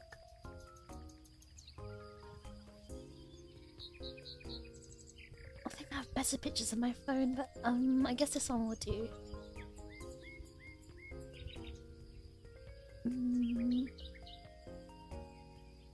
Maybe this one? No. This one. I'll just show this one. Okay, so they can actually, it's not a very good picture, but they can actually hold apples or any kind of fruit or any food in their hand. They can hold it kind of like the way we grip it, like a human would hold something in their hands and eat. And how many gigabytes is the Red Panda folder? Which one? The one on my phone or the one on my PC? I'll check afterwards. Because the picture is not too big.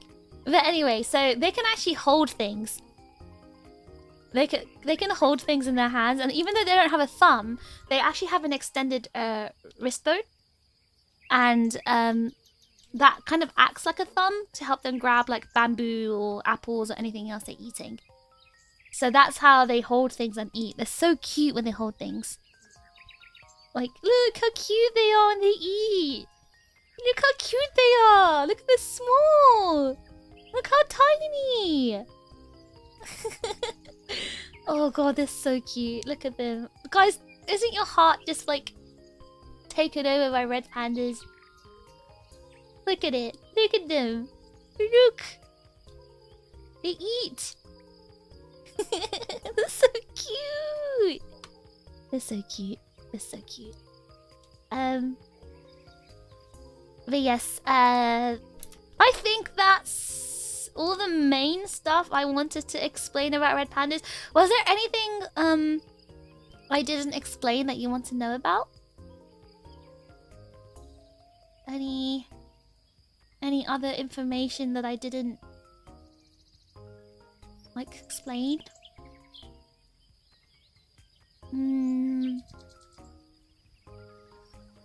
I think one of the things I didn't really explain is like the day-to-day activity, like the day-to-day behavior. Let's just put a cute picture while I explain. Okay, so their regular behavior, like what do they do every day? How do they just go about their day? So, oh, actually no, there was one thing I didn't explain. Well, actually, let me explain how they go about their day, and then I'll tell you about how they are kept in captivity. So, they again spend in the wild. They are mammals, yes. So, they spend about 12 hours of their day hunting in the wild, hunting for food and eating food, so eating bamboo. And the other 12 hours they spend sleeping. They sleep a lot. They literally sleep half the day. So they do that a lot. And also, they spend some time when they're not eating and they're awake. They just spend time sitting there with their tongue out.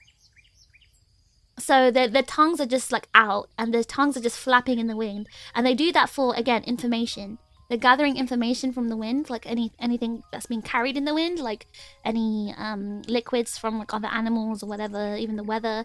They're just gathering information. So they're very smart. They're not stupid, because they're very good at detecting danger. They're good at reading the environment. They're very good at climbing. They're very good at trying to survive. They're very intelligent animals, and that's the thing. I don't like that people think red pandas are stupid just because they're scared. Just because they're so timid and shy, that doesn't mean they're stupid. They're actually very intelligent. How often do they reproduce? Oh, good question. That's a very, very good question. Okay, so they can actually only give birth once a year. And after they're about 10 years old, they can't give birth anymore because it gets too dangerous for them. So, it's around like March or April time. They get pregnant around that time. And they actually don't give birth until about October, November, when it's like No, sorry. No, they give birth around March, April, because when the babies are born, they don't have too much fur on them. They're born furry. And that's actually quite rare. Most animals are not born fully furred. But they are born almost fully furred. Completely furry, the eyes are closed. Their fur hasn't developed color yet. Hold on, let me find the baby red panda picture.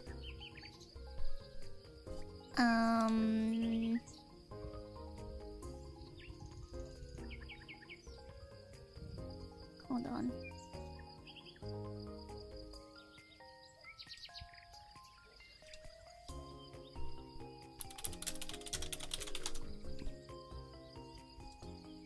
What are the babies called? They're called cubs. They're just cubs. Hold on, let me open a few pictures. Oh, they're so cute. They're so cute. They're cute babies. Oh, baby. Okay, I'll show you cute red panda. They're very, very tiny, by the way. They're like hand-sized, palm-sized. And they're grey. They haven't developed their red colour. Let me show you. I'll talk about their mating after I've put the pictures on.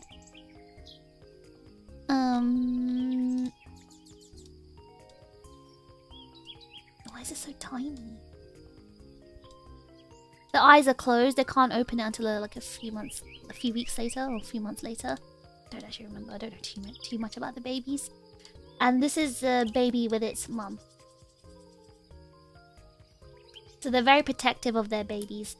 So if they're in a zoo, the zoo people try not to like interrupt the mother and baby time. Unless it's health check time, then they try to, but they try to be very careful about it. Okay, so there we go. Hold on.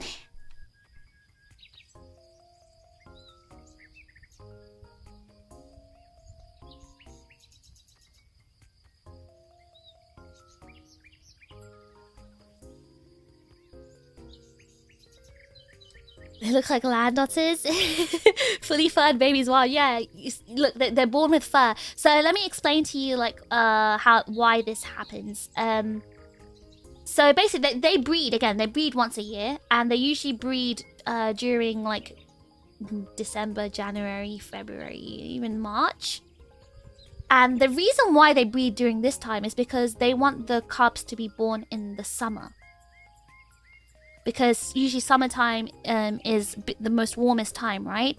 And the babies are not like fully furred, and so the babies do need to be kept warm. So summer's the best time. Also, like bamboo and like other food is, I guess, most abundant in the summer, right? So they need to make sure the babies have plenty of food.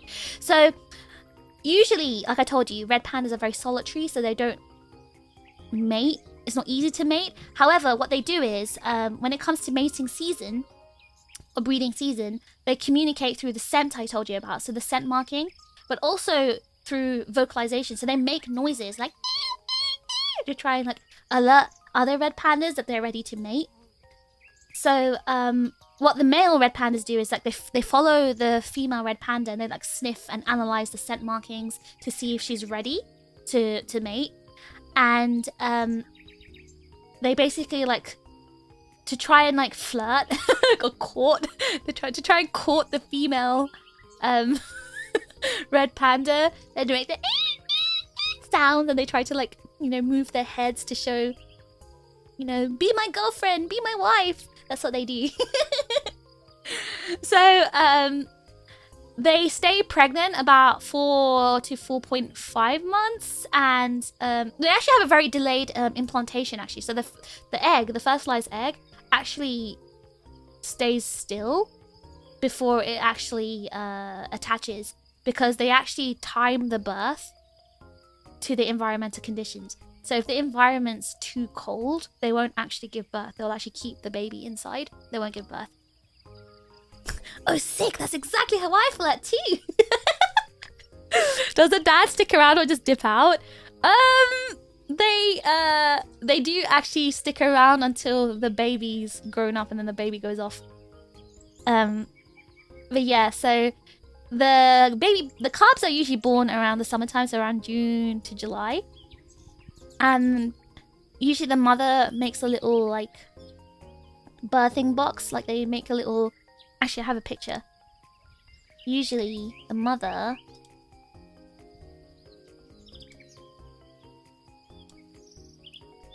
makes a little spot in the tree trunk, which is a little space they make for the baby. And they line the little hollow tree with like lots of leaves and grass to make it all like, you know, nice and comfy. And I think Inev asked earlier, one baby not a litter, so they can only, like, usually at max give birth to about maybe 3 cubs. But usually 1 or 2 is common. They can't actually hold like a whole litter of cubs. And when the cubs are born, they're very, very tiny. They're blind, you know, they can't see anything. Their eyes are closed. They're completely helpless. They're covered in this very soft grey fur. And after about 2 to 3 weeks, they can open their eyes. But they stay hidden inside this little den the mum makes for about the first 2 or 3 months. And then the mother actually carefully, very carefully, so she bites their necks to try and... She picks them up by the neck, like the scruff of their neck. And she moves them one by one extremely carefully over the course of like 3 months to kind of avoid predators to the main den. So the mothers are very, very careful with their babies because they know that they can only have a few. So they're constantly grooming them and nursing them. And from about 3 months, that's when the cubs can start eating bamboo, because they survive off the mother's milk for the first 3 months.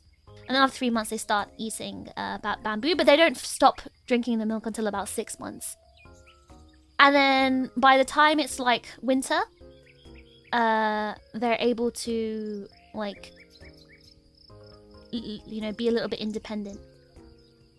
And they actually reach sexual maturity from about 18 months to about 2 years in the wild. So they can actually start having babies from that age, from about 2 years old. So yeah, that's how it works for like red pandas, baby red pandas. Making milk on bamboo diet must be hard. So I think they do try to eat more like birds' eggs and fruits and things during that time when they need to make milk. That's a tiny dog. No, it's a tiny red panda. Look how small they are. Look how helpless they look. Look, their eyes are just closed, and they squeal and cry a lot. They're like, that's what the sounds they make. Oh, they're so cute. They're so cute. Right, was there anything else? Guys, you have to remind me. Was there anything else I forgot to mention? Anything else that you're curious about that you want to know? The small ones called pups. They're called cubs. They are called cubs. Was there anything else I forgot to include? Anything else? Are they huggable? I wish. There's actually, I think it's in Japan, they do have like a body of a red panda that's been like taxidermied, but it's kind of floppy, like they haven't completely stuffed it, and you are actually allowed to like touch it. They have a special day where people are allowed to like touch it and stroke it and like hug it. So I kind of do want to touch that red panda. How long do they live on average? About 14 to 15 years is their life cycle. However, there is a really famous panda called Futakun in Japan. He's over 20 years old now. He's very famous. He's so old though. Like, he's blind in both eyes. He can barely walk. His fur has like turned kind of grey. He looks like an aged red panda, but he's still surviving. He's still living his life, just living slowly, eating his food, and just living slowly. But like, he's really old. Like 20 years old is very, very old for a red panda, but you know, he's just survived for this long, and they're taking care of him very well. So do they mate for life? No. So the males can impregnate like many female red pandas, and that's actually how conservation works in zoos. Like there's one male red panda, he's mated one of the females, and then they kind of send him to other zoos so he can like mate with other female red pandas. And that's how the zoo conservations work around the world. They kind of ship the red pandas around to different zoos around the world. So Indonesia, China, Japan, the UK, even America, they're like literally sending red pandas around the world so they can make more. So because again, they don't give birth to a huge litter, and often like some of them die before they reach adulthood. So they need to mate them as much as possible. But yeah. Oh, I didn't talk about like what happens in zoos as well. W conservation efforts, yeah, definitely. Like, I'm not too fond, I'll be honest, I'm not too fond of a lot of the zoos in Japan and their conservation efforts, but I do really respect the ones in America and the UK because they're actually very good at what they do. And also China as well. They actually give them huge like forest-like environments for them to run around and like survive. But in Japan they keep them in very, very small enclosures, and it makes them really, really stressed. Because in Japan, zoos are kind of, rather than conservations, they're kind of used as like kind of like a circus or entertainment. They're there so people can go and say, oh wow, cute animal, and they don't actually care about they don't care too much about the nurturing of the animal. And it's not like the zookeepers themselves are bad people, it's more that it's the zoo itself that does this, and obviously the zookeepers try their best. But they could do better, obviously, like the zoos themselves. Was like treating animals kind of like entertainment and treating them like actual animals. Like most zoos around the world. I wouldn't say most zoos around the world do that though. Because again, like some of the ones in the UK and also in America, also like China as well, they have like little forest like they have like almost mini forests for the red pandas to live in. And that's like the right thing to do, right? Yeah, they're treated as attractions. Yeah, that's the word. They're treated as attractions in Japan. That's just like all animals, not just red pandas. Alright, so I want to show you this picture. So in zoos, red pandas are... This is actually a Japanese zoo. So they are treated quite... You can see how long its tail is. Look how long its bushy tail is. They are treated very well and taken care of by the zookeepers, because the zookeepers are like trained in taking care of red pandas specifically. Oh, this is a picture of it holding an apple. There we go. Look, you can see how it's holding it like it's got a thumb, but it doesn't. So you can see, you're probably wondering, why is a zookeeper grabbing its arm? So red pandas go through health checks every single day. And how do they train them to do these health checks? Because they get weighed every single day. They get their bodies checked, so they get their arms checked, their tails, their bodies, their tummies. Like the zookeepers will start like, you know, holding all of them. Like start holding its arms and pressing it just to see if there's any broken bones or anything like that, or any like injuries. And they'll touch its tummy. Yeah, it's having a pat down, a full pat down. They'll check inside its ears, they'll check its eyes, they'll check its nose, they'll check inside its mouth as well. Like they'll straight up put their hands inside the red panda's mouth because they know they're not going to bite them. And they check their tails, they check their paws. And the way they train them to do this is by giving them apples. So when because they're so obsessed and addicted to apples that once they have an apple in their mouth, like you can do anything to them, and you can touch their feet, touch their tummy, and they're so distracted by the apple they won't like realize. Or they'll let you do it. They'll let you do it because they're so like distracted.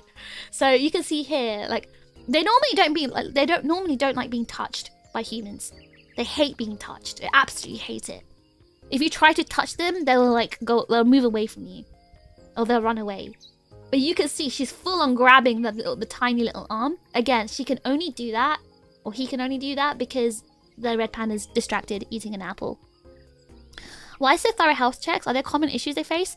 No, just because that's how much they want to take care of the animals, right? They want to check they haven't accidentally got a broken bone somehow, and you know, they're living in pain. And it's just like their job. They have to do thorough health checks. All the zoos around the world do it. It happens in America and the UK as well. And also in China. So they do the multiple health checks a day. I think I don't know if the weighing is every single day though. But the checking for broken bones or anything else, or like, you know, lumps or anything, they do that every day. Just in case. Because they might have, like, I don't know, fallen or twisted something, you know? But yeah, that's how they train them. They train them using red apples. They train them using apples. Look how long his tail is, guys. And look, can you see the twisted paw? Because I told you they have like ankles. So look how twisted he can make his paw. They're so cute. Oh my god, they're so cute, guys. Don't you think they're the cutest animal in the world? Are you convinced yet? Do you love how like obsessed they are? Obsessed with apples. Oh, look at his tummy. Look how cute the tummy is. Oh, so cute. What else? What else? Anything else you guys are curious about before we look at cute pictures and videos? We have to get the video to get fully convinced. Okay, alright. That's true, that's true. Okay. There will be videos. There will be videos. I will be showing you videos. I do have a special collection of videos to show you guys. You feel like the red panda accidentally evolved to be extremely cute? You know what? I feel like it's deliberate. I just feel like they did this to kind of make humans feel sorry for them and like take care of them and conserve them. Are there any major differences between both red panda species? Oh yeah. Hold on.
Hold on, I'm trying to find the picture. Just wait a second, Chips.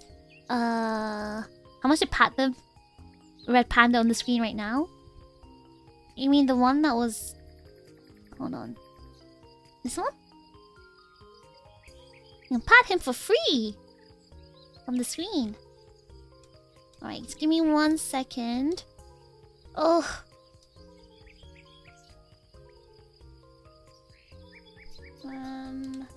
Oh, okay, there's a few cute pictures I wanted to show you guys. Oh, they're so cute. They're so cute.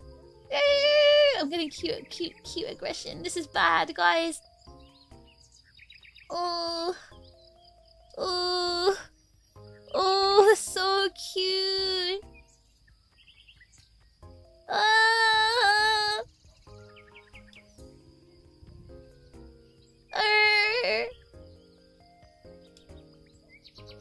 Oh, that was a really good picture and I've lost it. Just give me 1 second. Oh, this one I think. Hold on. Oh. Okay, this one might be a good one actually. This is not... I had better... Sorry, I didn't prepare well enough. I did have better pictures on my phone of like the two...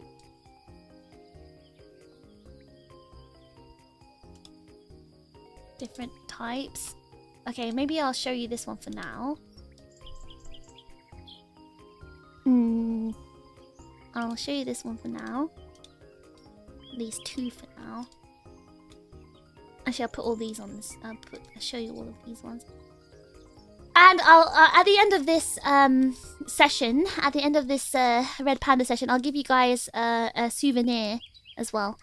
I'll give you a little present,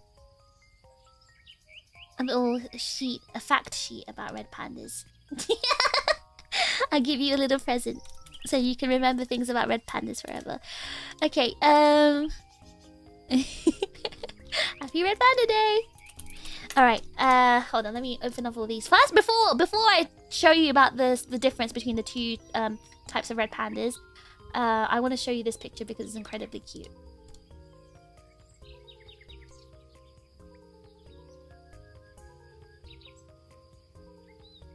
Look how cute! Look how cute the babies are!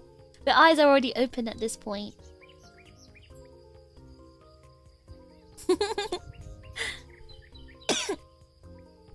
Alright, so, yeah, they're not very... They don't... Again, I told you, naturally, red pandas don't like being touched by humans. They really, really don't like humans. And obviously when they're babies, they haven't been taught to be used to humans, right? So, obviously when they get older, they're used to their zookeepers, but when they're babies, they're not. So they're like, we really hate being touched and picked up. It looked like they wanted 5 more minutes.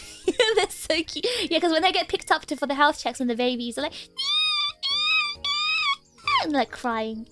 Alright. I'm just gonna load up all these pictures first, and then I'm gonna start telling you something I forgot to explain earlier. Thank you very much, Saku, for reminding me. And one more.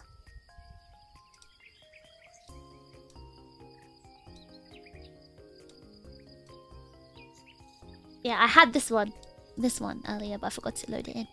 Okay, so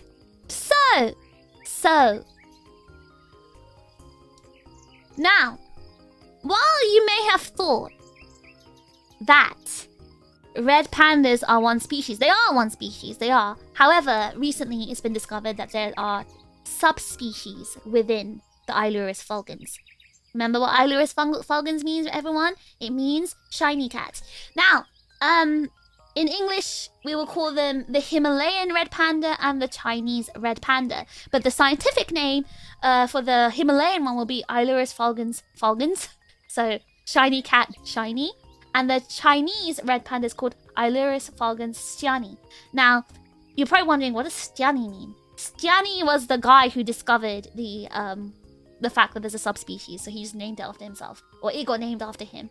But yes, there are 2 types of red pandas, and it was in a genomic study in 2020, I think, that found quite strong evidence that these 2 lineages are actually quite deeply diverged, and it actually recommended that you should treat them as separate species, because and this is actually something that is quite hotly debated in like conservation discussion. So a lot of zoos do not try to breed these 2 subspecies together because they want to keep them separate. For example, Sora-chan. You know Sora-chan, my Oshi red panda?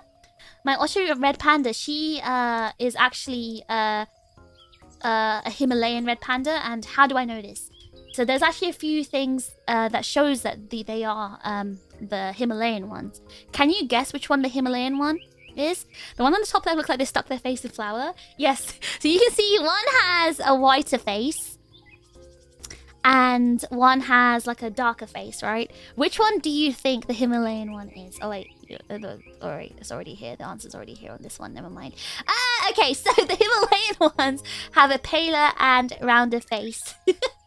And the reason is well, there's like obviously we can guess what the reasons could be.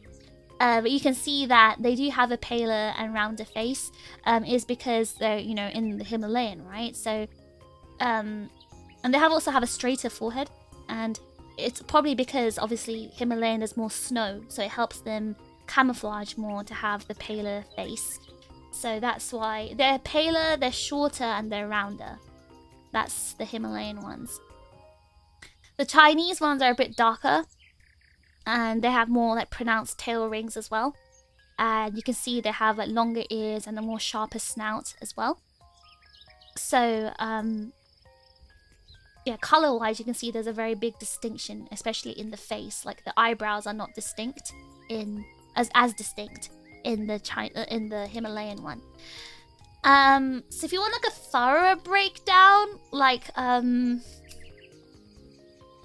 you'll find that the Himalayan ones are mainly like in like Nepal, like North India, wherever the Himalayans are spreading, and like Bhutan and like Tibet as well, like where the Himalayans are spreading. Whereas the Chinese one is mainly in like southwest China, so that's like Sichuan or Yunnan. and some parts of Tibet as well.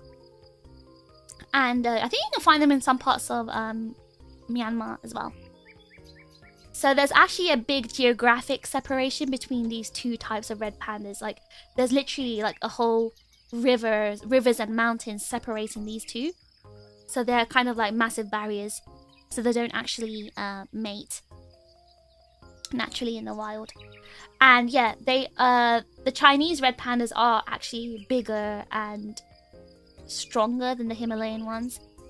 And they're quite stockier. You can see like they're much stockier, more muscular looking. So yeah, the Himalayan ones has like the bright face, and the Chinese one has a more darker red face. And they also have more of a like a domed forehead. So like you know the like I don't know if you've seen the side profile of Sora-chan. Let me see. I might have a picture of her somewhere.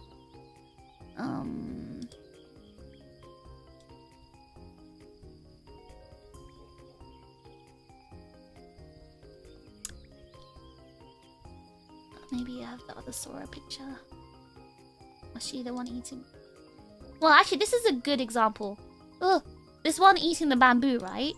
You can see the forehead looks really flat. The face looks really flat.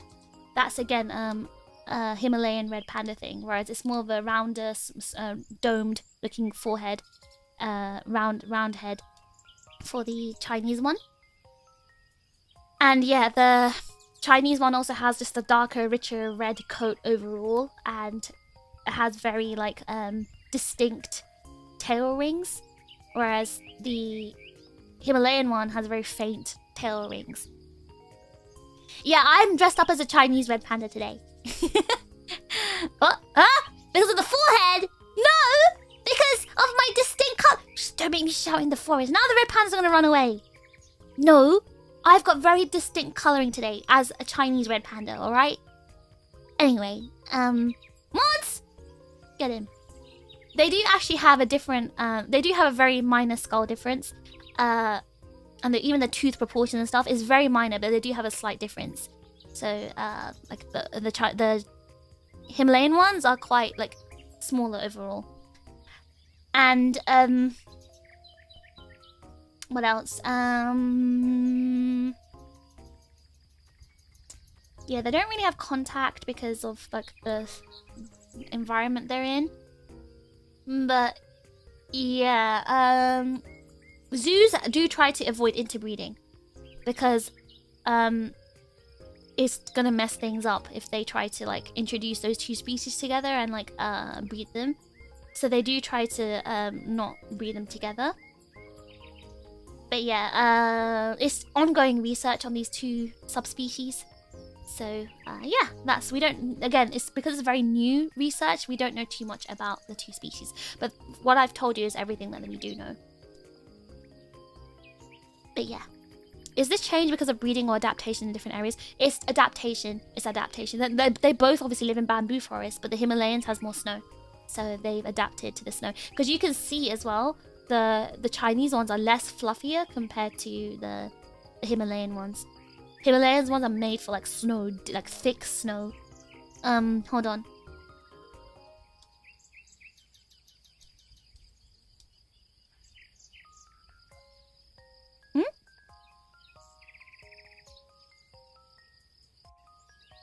Where's this?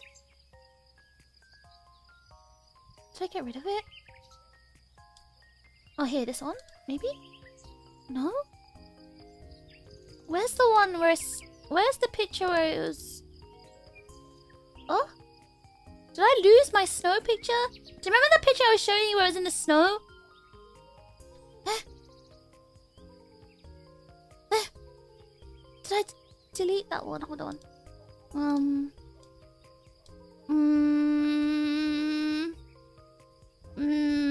Hold on, I need to find it again.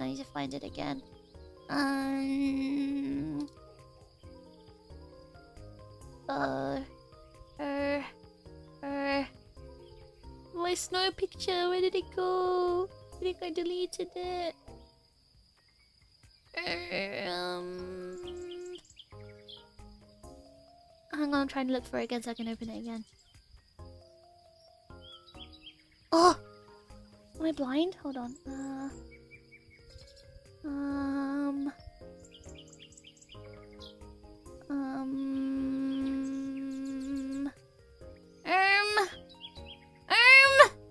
Where's my snow picture? I'm not gaslighting myself, right? I did have a picture where it was like standing and easing in the snow. Why can't I find it? Did I accidentally delete it? Like, I actually don't see it in my folder. No, that's crazy. That's crazy. I had it. You guys remember it, right? I did show it earlier. Yeah, it was eating bamboo leaves, right? Oh, I found it. Okay, here we go. All right, there. Okay, so you can see here, this one is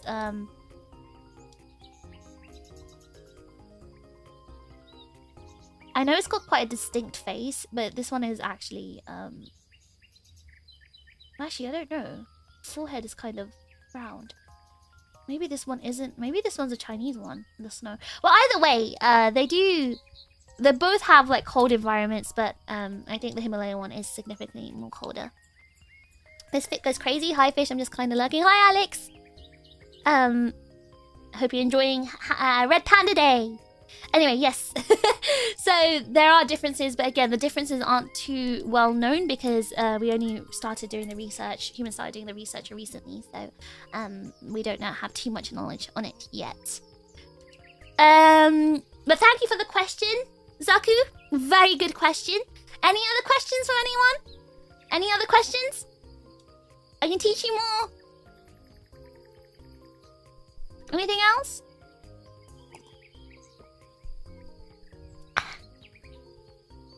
I think I've covered everything, right? I think? Maybe? Oh, sorry. Oh.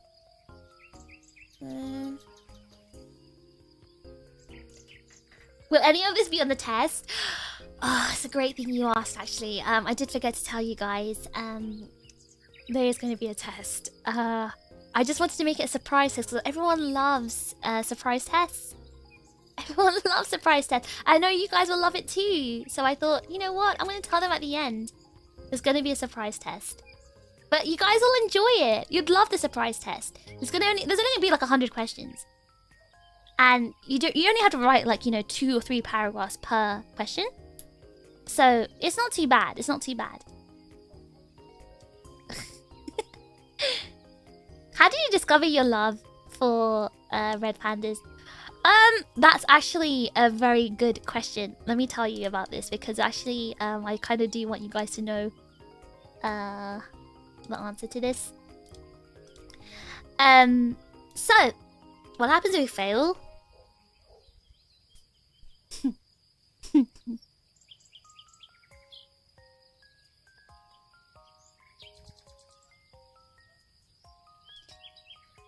If you fail, let's just say you don't want to fail this test. There will be consequences. Dire consequences if you fail this test. Do you understand? Let's just say I have red pandas working on my side. Let's just say those semi-retractable claws may attack a human or a chip. Can't tell you which one they'll attack, but let's just say it could happen. So, let's just say failing the test isn't an option I'd recommend. Is every question on red pandas the cutest? Okay, the final question is, what's the cutest animal in the world and why is it a red panda? And it does require 3 whole pages to be written for the answer. But don't worry about it, that's easy, that's so easy. Like, surely everything I've told you today, like, surely you can easily write 3 pages on why red pandas are indeed the most cutest animal in the world. Right, Chips? Right, Chips?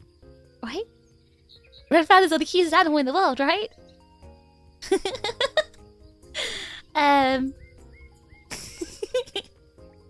In MLA format? Of course, only MLA format. But the question, what was the question? How did you get into red pandas? So that's actually a really, really good question because I distinctively remember the day I got into red pandas. So of course I knew red pandas were an animal. I knew what they were, but I don't think I've actually ever seen one. Yeah, I've never seen one, and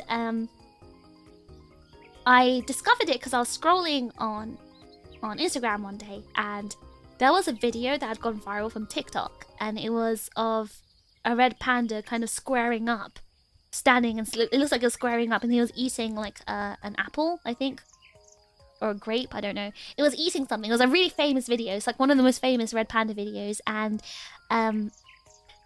I saw that video, and that's when I discovered red pandas, and I fell absolutely in love. I was like, whoa, how is this animal real? How is this an actual animal? Like, how is this real? How are they so cute? How do they look like Pokemon? Like, are they real? Are these real creatures? I was so shocked, and that's when I fell into the red panda rabbit hole, and that's when I started to like research red pandas and follow, like, I curated my Instagram feed to kind of just show red pandas only. So that's when I discovered like all the Japanese red panda zoos, and also some of the Chinese ones as well, and also some American and British ones as well. So I followed like all the zoos that really like take care of conserving red pandas, and yeah, it's been like since then. And the thing is, right, like I have never really had a special interest in my life. I've never really stuck to anything that I've discovered and liked. Red pandas have been the one consistent thing that I've been loving and following for a really long time. So I think red pandas are here to stay. Yeah, I really liked Phoenix before that. I still like Phoenix. Phoenix and like snow otters and those kind of cute Pokemon looking animals. I really like those. But red panda just took over as number one. I guess it's because the more I discovered about them, especially their personalities, I just fell in love. I think it's their personality that made me fall in love with them the most. Because like, I know everyone says like black and white pandas are so cute, the large ones. However, they are a bit silly, and they do need like humans to help them survive, and they're kind of dumb, and they keep falling over, and I just didn't find that cute. Whereas I really love the fact that red pandas try so earnestly to survive, and in like the least energetic way possible. They try to like use the least energy possible to try and live. They use very little energy. They just want to live and survive. They don't want to fight. They run away. They just want to survive. And it's just, I don't know, it's just really cute. I found it very charming, especially how like shy and scared, easily scared they were, and very timid and gentle. So that's why I just fell in love with their personalities, I guess. Fennec foxes mentioned I want. Oh my gosh, Matt. So I went to this like, okay, remember I told you guys that in Japan they kind of treat animals as entertainment. So they actually just have these like straight up these like animal cafes where they keep all these animals captive in very poor and smelly, small, dirty conditions. One of my friends, I think it was one of my friends, right, came over to Japan, and she really liked phoenixes as well. Phoenix foxes as well. And I was like, oh, I saw a place that has a fennec there, and you can actually like pet them and stuff. So we went to this cafe place, and it was so smelly. Oh my god, there's like otters and other stuff in there, but like it was so smelly. Anyway, the fennec had its own like little section. It was like the king, right? And when we went there, it was sleeping, so we couldn't like hold it or like put it on our lap or anything. But we did get to stroke it. So I got to stroke and like touch a phoenix and like a phoenix fox, and got to like touch its ears, and it was so cute. It was so cute. I love phoenix foxes. Oh, so cute. You saw yourself in them, just sleep and eat. I just feel like I have a different personality to a red panda, but they have a very charming personality. What if a red panda starts to morph into a Tibetan fox? Do you still love them? I like Tibetan foxes. They're also cute. Will you open your own red panda preserve? Conservation when I hit 1 million? If I'm rich enough, of course I would. You only ever held one once? Where did you find it to hold it? Like in a zoo? Petting zoo or something, right? But yeah, that's my story of how I discovered red pandas and how I got into red pandas. So yeah, I love red pandas! Red pandas! Yay! Red pandas are the best. Okay, so Right, so some kind of nature thing, a zoo. I hope they were taking care of the fennec properly. Alright, let me just show you some... Wait, actually, before I show you some videos, can I show you my favorite pictures? Should I show you my vid... Okay, maybe you guys are losing interest, so I'll show you the videos first. And then I'll show you my favorite pictures. Please wait.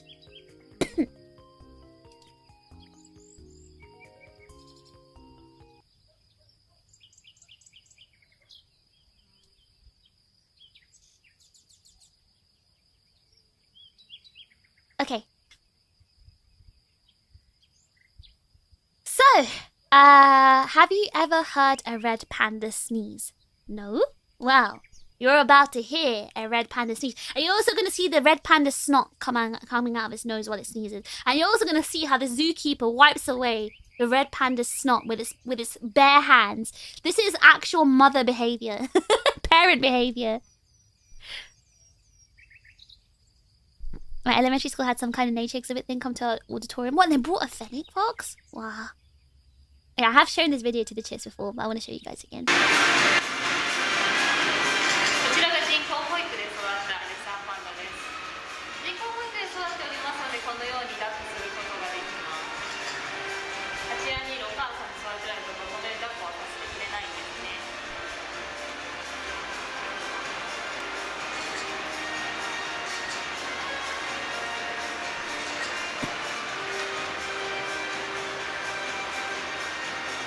So cute!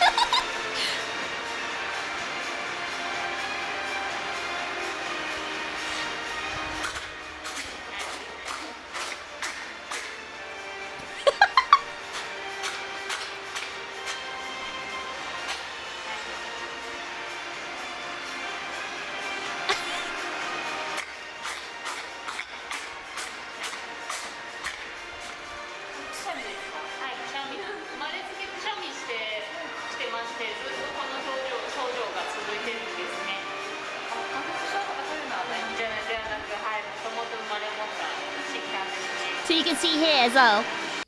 The red panda is just biting her fingers, and obviously it's not hurting her. She's just is just chewing it in a really, like, you know, light way, just to play.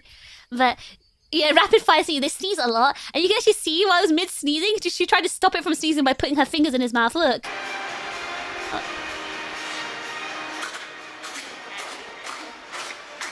Look, she. And his snot just comes out of his nose. Oh, it's so cute. It's so cute. Oh my gosh. And look, she just wipes away the snot. Look. She just grabbed his snot with her fingers. You know what? I'm telling you, this is parent behavior because, like, my mom used to do that to my little sister. I think I told you, right? When she used to, like, have snot dripping out of her nose when she was a baby. My mom would literally just wipe it with her fingers. Or, like, oh, it's just so cute.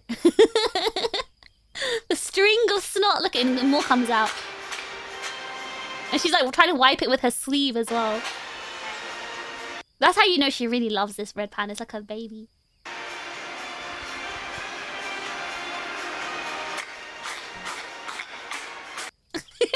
And not all of them make the same sounds when they sneeze, just like humans. Like, some people go achoo, some people go achoo, some people go achoo, right? Red pandas are the same. They don't all make the same, like, sounds when they sneeze. So listen to this one.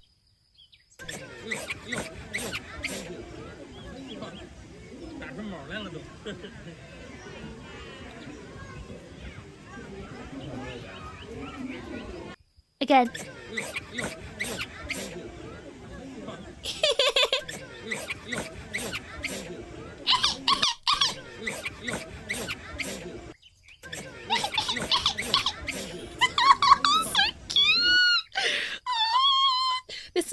This one's from China. The other one was in Japan. Oh my god, it's so cute. So cute. Oh my gosh. They're just the cutest animals in the world. I just don't know if there's a cuter animal. Like, what other animal can compete? What other animal can compete? Tell me. All right, I want to show you this one as well. So this red panda is called Kokin.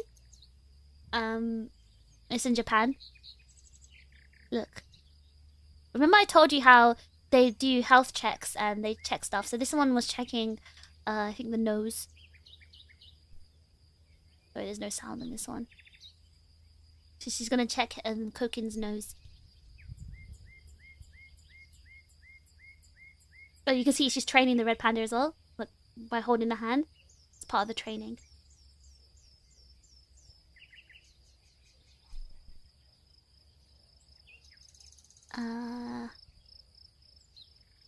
Here. Can you see what she did? Oh, Cookie. Oh, you're so good. Such a good girl. Oh. Did you see she trained with the nose check? Look, again. I love how Cookie just grabbed her arm to bring it closer. Look. Oh, it's so cute. She's so cute. Oh, that's like look again. Hold on, let's see the nose check again. Look. Cookie's so well trained. He's so cute. Oh my gosh, it's so cute. Again. So cute.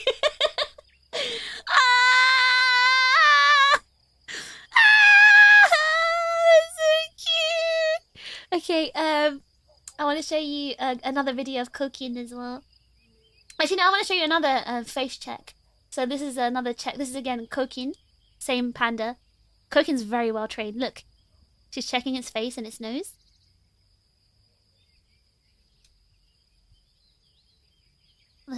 Look at this. She's checking the sides of the nose, and now she's checking his cheeks. Oh, so cute. Ooh, guys, Kokin is so cute. Look at this. Look at this. So cute. Oh. Look how cute that is. I've watched this video like 1 billion times. Oh. Hold on, I'll show you another Kokin video.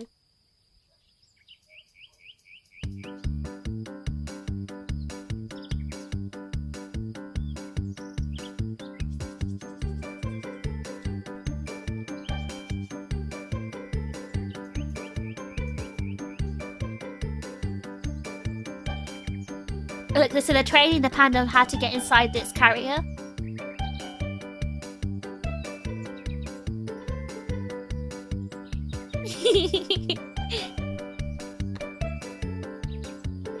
So they get apples as treats.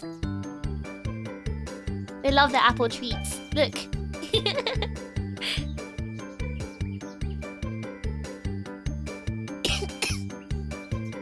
They are very well behaved because again they're very timid and gentle animals, so they behave very well. As long as they get apples though. But some of them obviously have different personalities.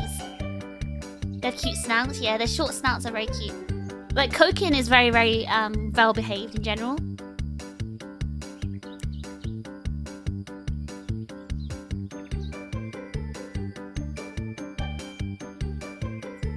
And you see it's that same lady, right? Kokin really loves that lady. That's Kokin's main keeper. No, this panda was not Kokin, by the way. That was Nei.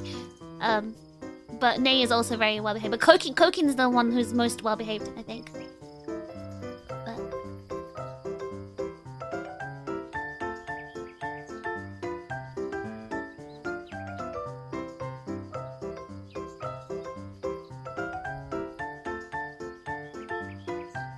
Oh, so cute.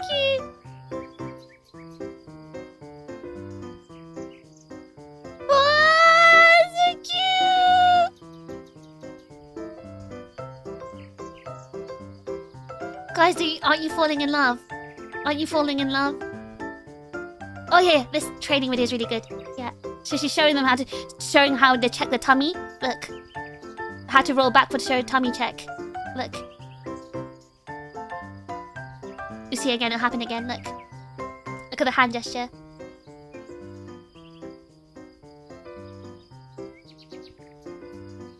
So then she can make them turn and also fall back on their tummy.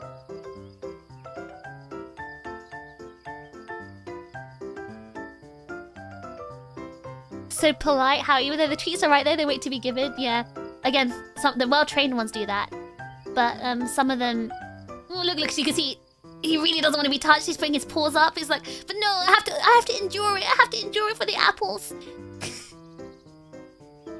Oh, and then it's got distracted by something. It got distracted. She's like, remember your training. Remember your training. And then falls back. So cute. Oh, I got distracted again.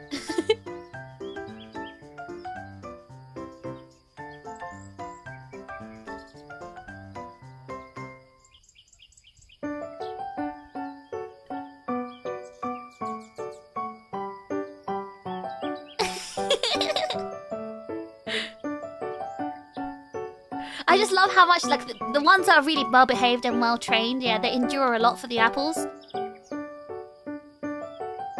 Where they, even though they don't like naturally being touched, you can see their arms are coming up, the hands are coming like, no, I want to bite you away, but they know an apple is going to come afterwards, so they endure it.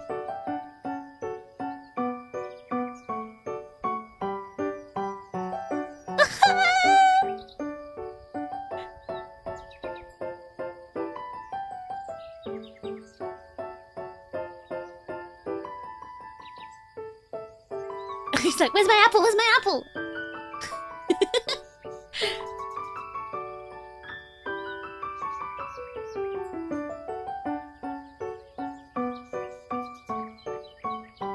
Perfect belly rub position. Yeah, so they do this position to do health checks as well and check the tummy. Hold on, I want to show you.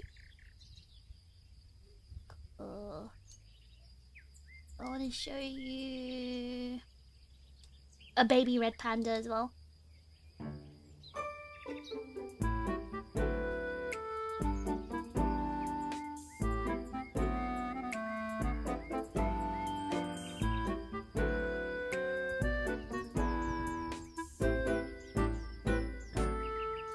So this is in a zoo, so they're kept in a pen.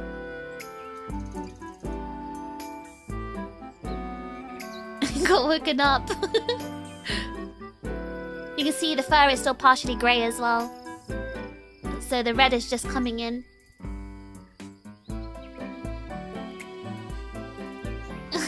He just woke up. He's just splooting. He's like, let me out! Let me out!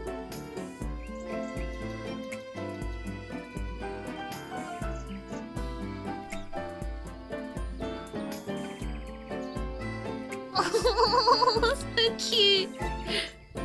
He's trying to go back to sleep. And you can see like their fur as well is quite like almost sheep-like when they're babies. You can see how thick the fur is. It hasn't turned into like fine hair yet. It's like very fluffy, like curly, because they need to try and stay warm as possible since they're babies. Look at them sleep. Oh.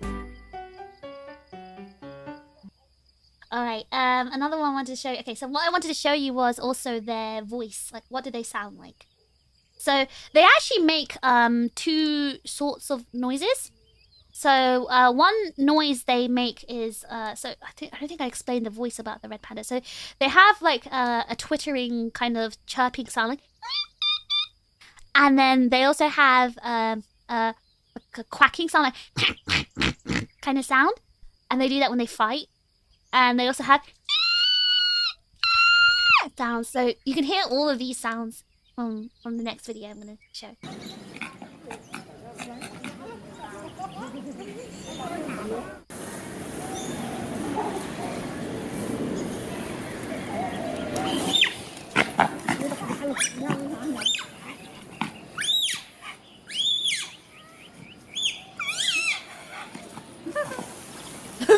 ship. The scent of the balls.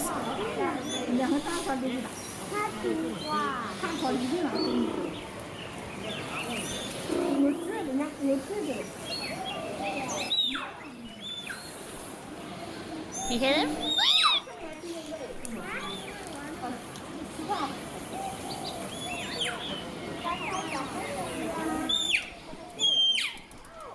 They sound like birds, yeah.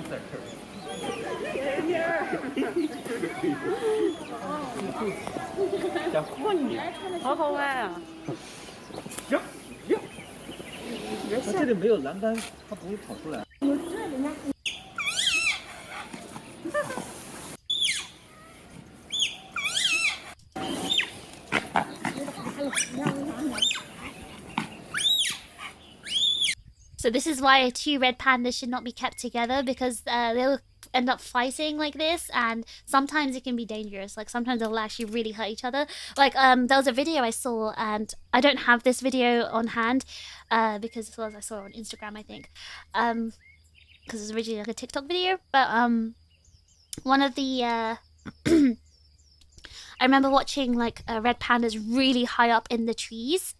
And there were two red pandas fighting in the trees, and one of them pushed the other one off the tree, and it fell from a really, really, really, really big height.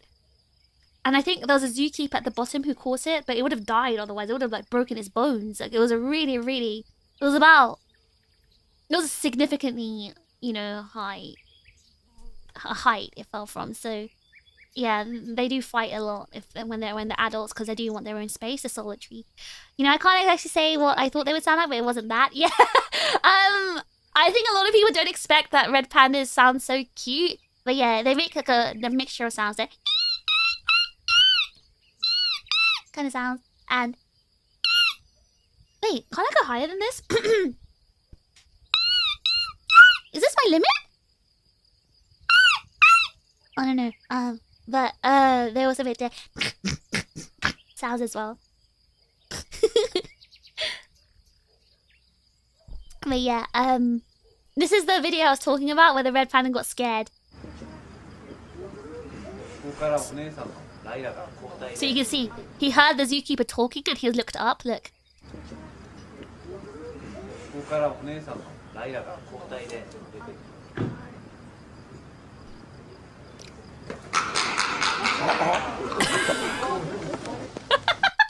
So the sound it makes is the attack noise, right? It got scared. It's always it's gonna get killed or something. Look.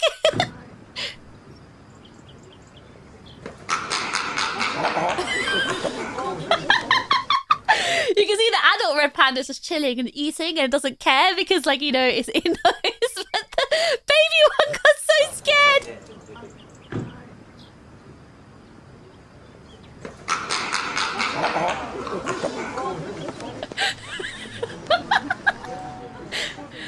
He just goes back to eating his apple.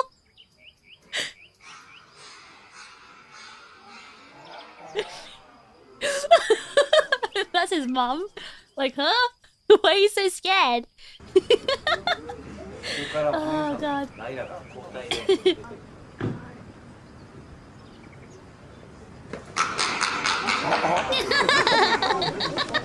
And everyone starts laughing.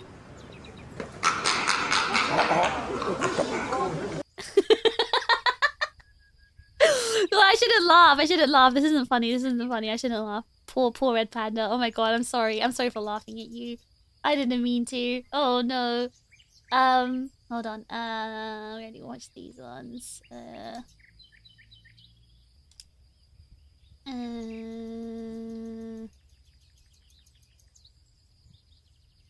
on, let me just rearrange these. It's quite a few videos, but a lot of them are longer, so I'll just show you some of the shorter ones. This one, so you can see how playful they are. This one's fighting over a glove.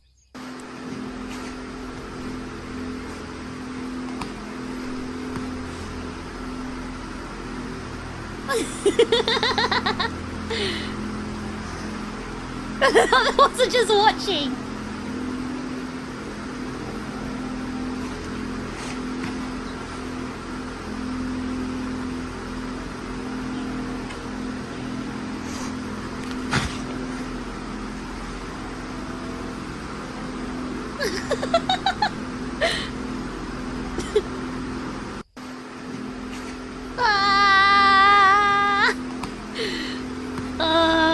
When I first watched this video, I was like, why is this like 5 hours long?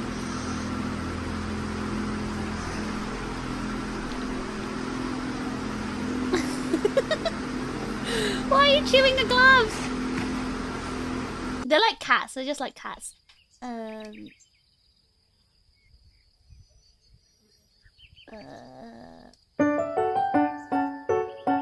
This is Akko.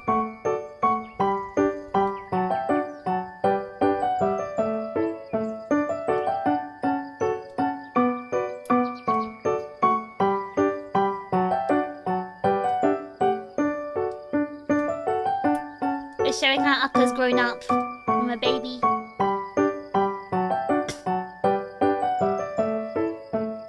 It was aggro red panda. Yeah, because they all have different personalities, remember? They all have very different personalities.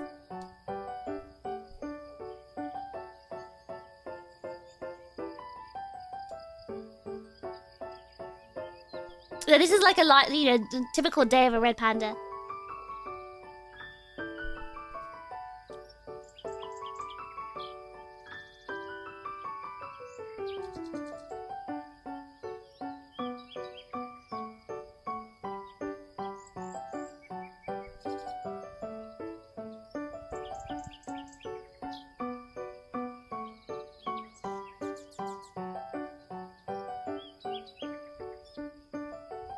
Not just eating.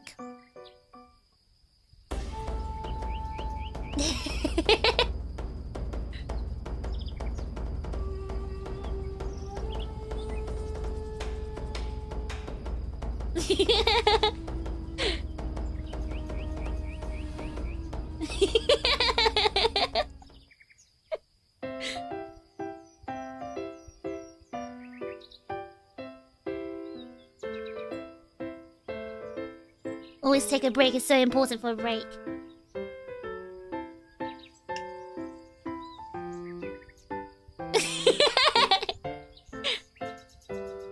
Look at the sleeping pose! So cute, one arm back. Oh, ear check. Health check for the ears.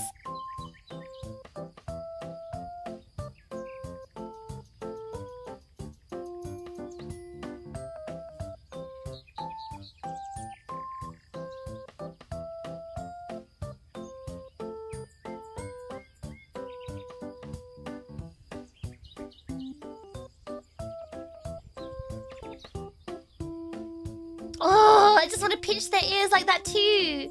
I want to feel the fluff. Oh my god, I want to touch that part too. Alright, that was about Akko-chan.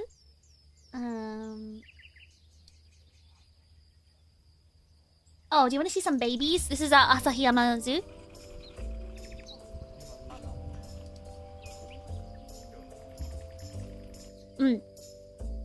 That's how they hold them, by the scruff of their necks, because that's how their mothers would hold them. Oh my god, this one tried to jump.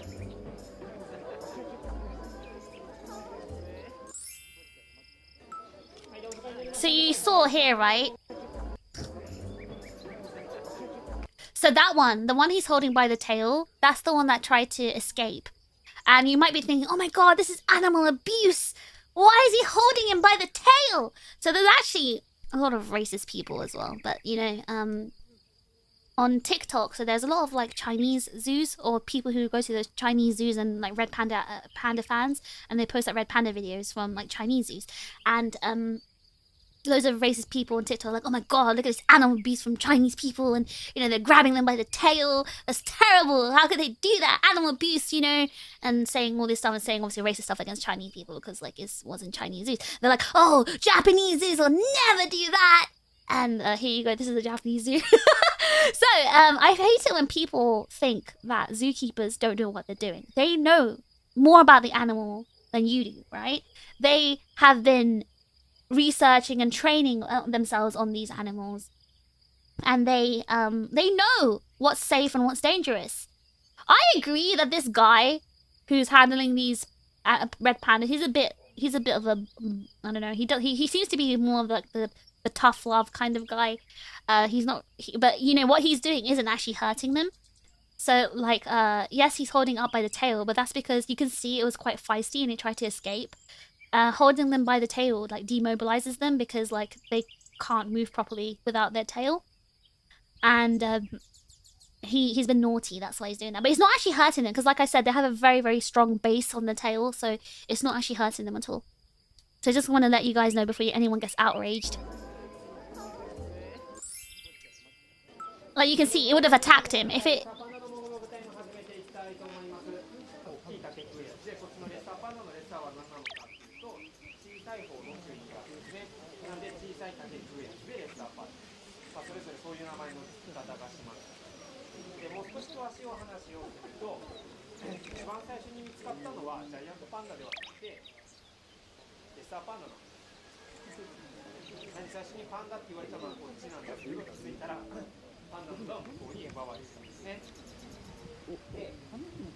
Look, he's waiting patiently for his one.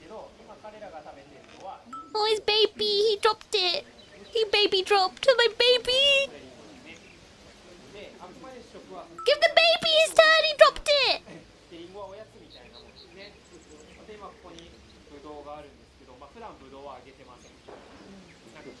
He said he gives them apples, but he does sometimes give them grapes, but for right now, he doesn't have any grapes. And this is their snack time. Oh, he said right now he doesn't usually give them grapes. Like, normally he doesn't give them grapes, so it's a special occasion.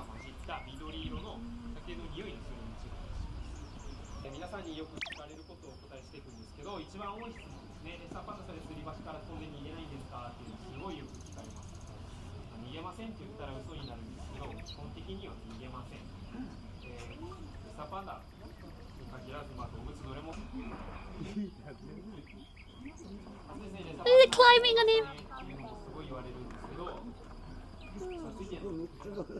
Is that how the mum holds him by the neck? Yeah, so the mum holds him at the back of this, so she like bites the back of the neck, like with her mouth. Obviously not her teeth, but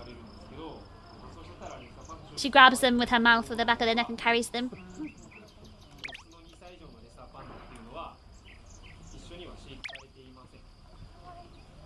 Look at it climbing!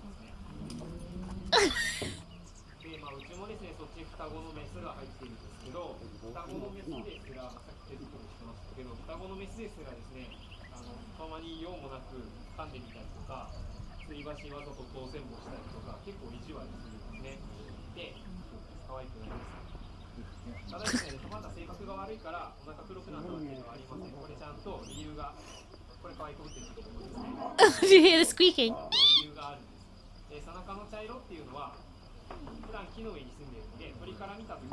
He's saying they're being cheeky and when they're being naughty.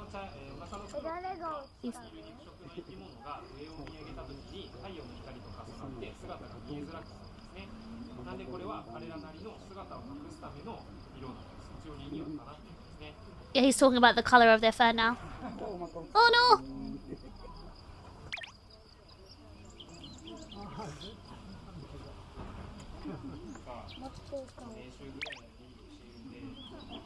He's being greedy! He's eating all the grapes! Greedy! Leave some of the babies! Well, look how politely he's eating. The baby. Oh, baby!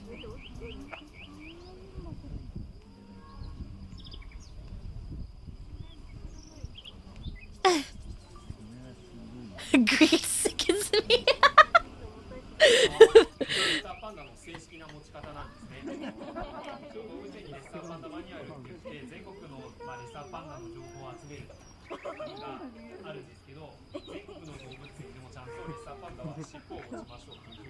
Okay, he's showing how to hold them.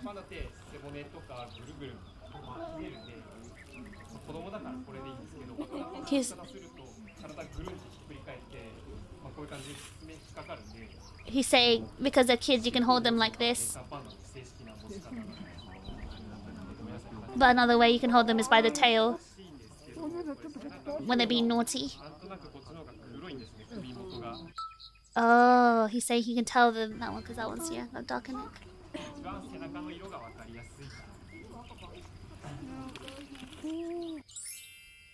Rin and then rin.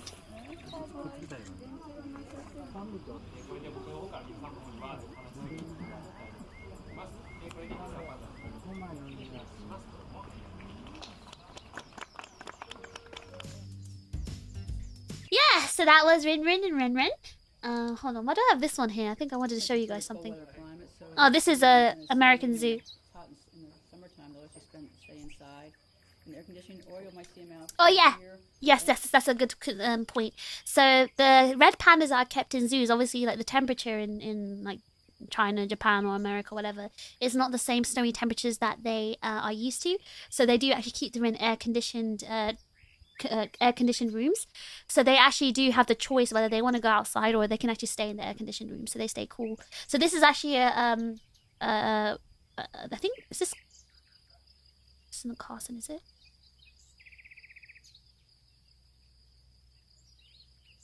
Oh, this is one in America. Across one of the branches with their hands and legs over their sides and panting. That helps them control their body heat. Yeah. Regulate the temperature. The panting, yeah. Hey, buddy, you're a good boy. Good boy. As he grabs a grape, you'll notice that he tries to hold on to a grape and so forth. Looks like he actually has a thumb. He does not have a thumb. That is actually an extended wrist joint. Hence the reason why they cup and pull towards themselves. Also with the red panda, they are totally covered in fur. Even the pads of their feet and their hands are totally covered in fur. That helps them regulate their body temperatures in the cold climates. And also helps them walk more so on the snow and so forth. Sniff, sniff. You didn't like that, did you? Yeah, we got another one here for you. That looks like Carson. Now their tails will help them help their balance when they're in the wild. In the wild, they do live in trees. They're arboreal, which means they live high up in the trees. They actually make a birthing den in the hollows of trees and so forth. And when they run across the limbs, the tail will act like a rudder to help them balance. Also, in the cold weather, they will curl up in a ball, and their tail will actually cover their nose to help keep them warm. Yes, they will. And one unique feature about a panda is that they can actually, when they descend a tree, they actually descend head first, which means they're able to rotate their ankle joints, kind of like their cousin, the coati, who's from South America. They too also come down head first. Now, when they mark, they actually have scent glands on the pads of their feet. Sorry. They also actually have scent glands on the bottom of their feet, and the back end, hind end region. Also with the red panda too, with their feet and their claws and their nails, they semi-retract, and those claws are razor sharp. They can actually go through a pair of jeans very easily. They are usually a docile creature, prefers in the solitary. They only get together when they're in the mating purposes. And they usually give birth to, they can average 1 to 4. Usually it's 2. Triplets are rare. And the kids are born fully furred. Their eyes will remain closed for a few days. And the mom will actually stay in the den with them. Now here, in the hotter climates, usually they give birth during the late spring into the summer. That's why I told you guys already. Everything. When that happens, we actually have to have a den set up with an air conditioning unit, because with the fur, it could carry, with the humidity, it can get bacteria infections and so forth. Hi, buddy. Now they are a mammal, and they do have canines, which is unusual. They actually prefer to eat bamboo, which is like 80 to 90% of their diet. And here we actually feed them grapes, apples, and bananas and so forth. And we actually use that for a training to train them also, for target training, creating, and checkups. But in the wild, they actually will come down and actually eat some of the grass roots. They will actually eat birds, bird eggs, and some small mammals. You can see what they grip, and he pulls toward himself. And then I release, oops, there you go.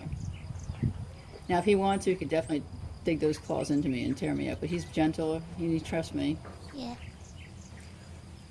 But there have been pandas known to actually tear some of their keepers apart. So it's you actually have to monitor them and try and read their personality, right? Another unique thing about pandas, especially out in the Himalayan mountains, is that they're actually able to regulate their body temperature, metabolism, as basically, if it gets to extreme temperatures, they can actually slow the metabolism down almost to that of a sloth.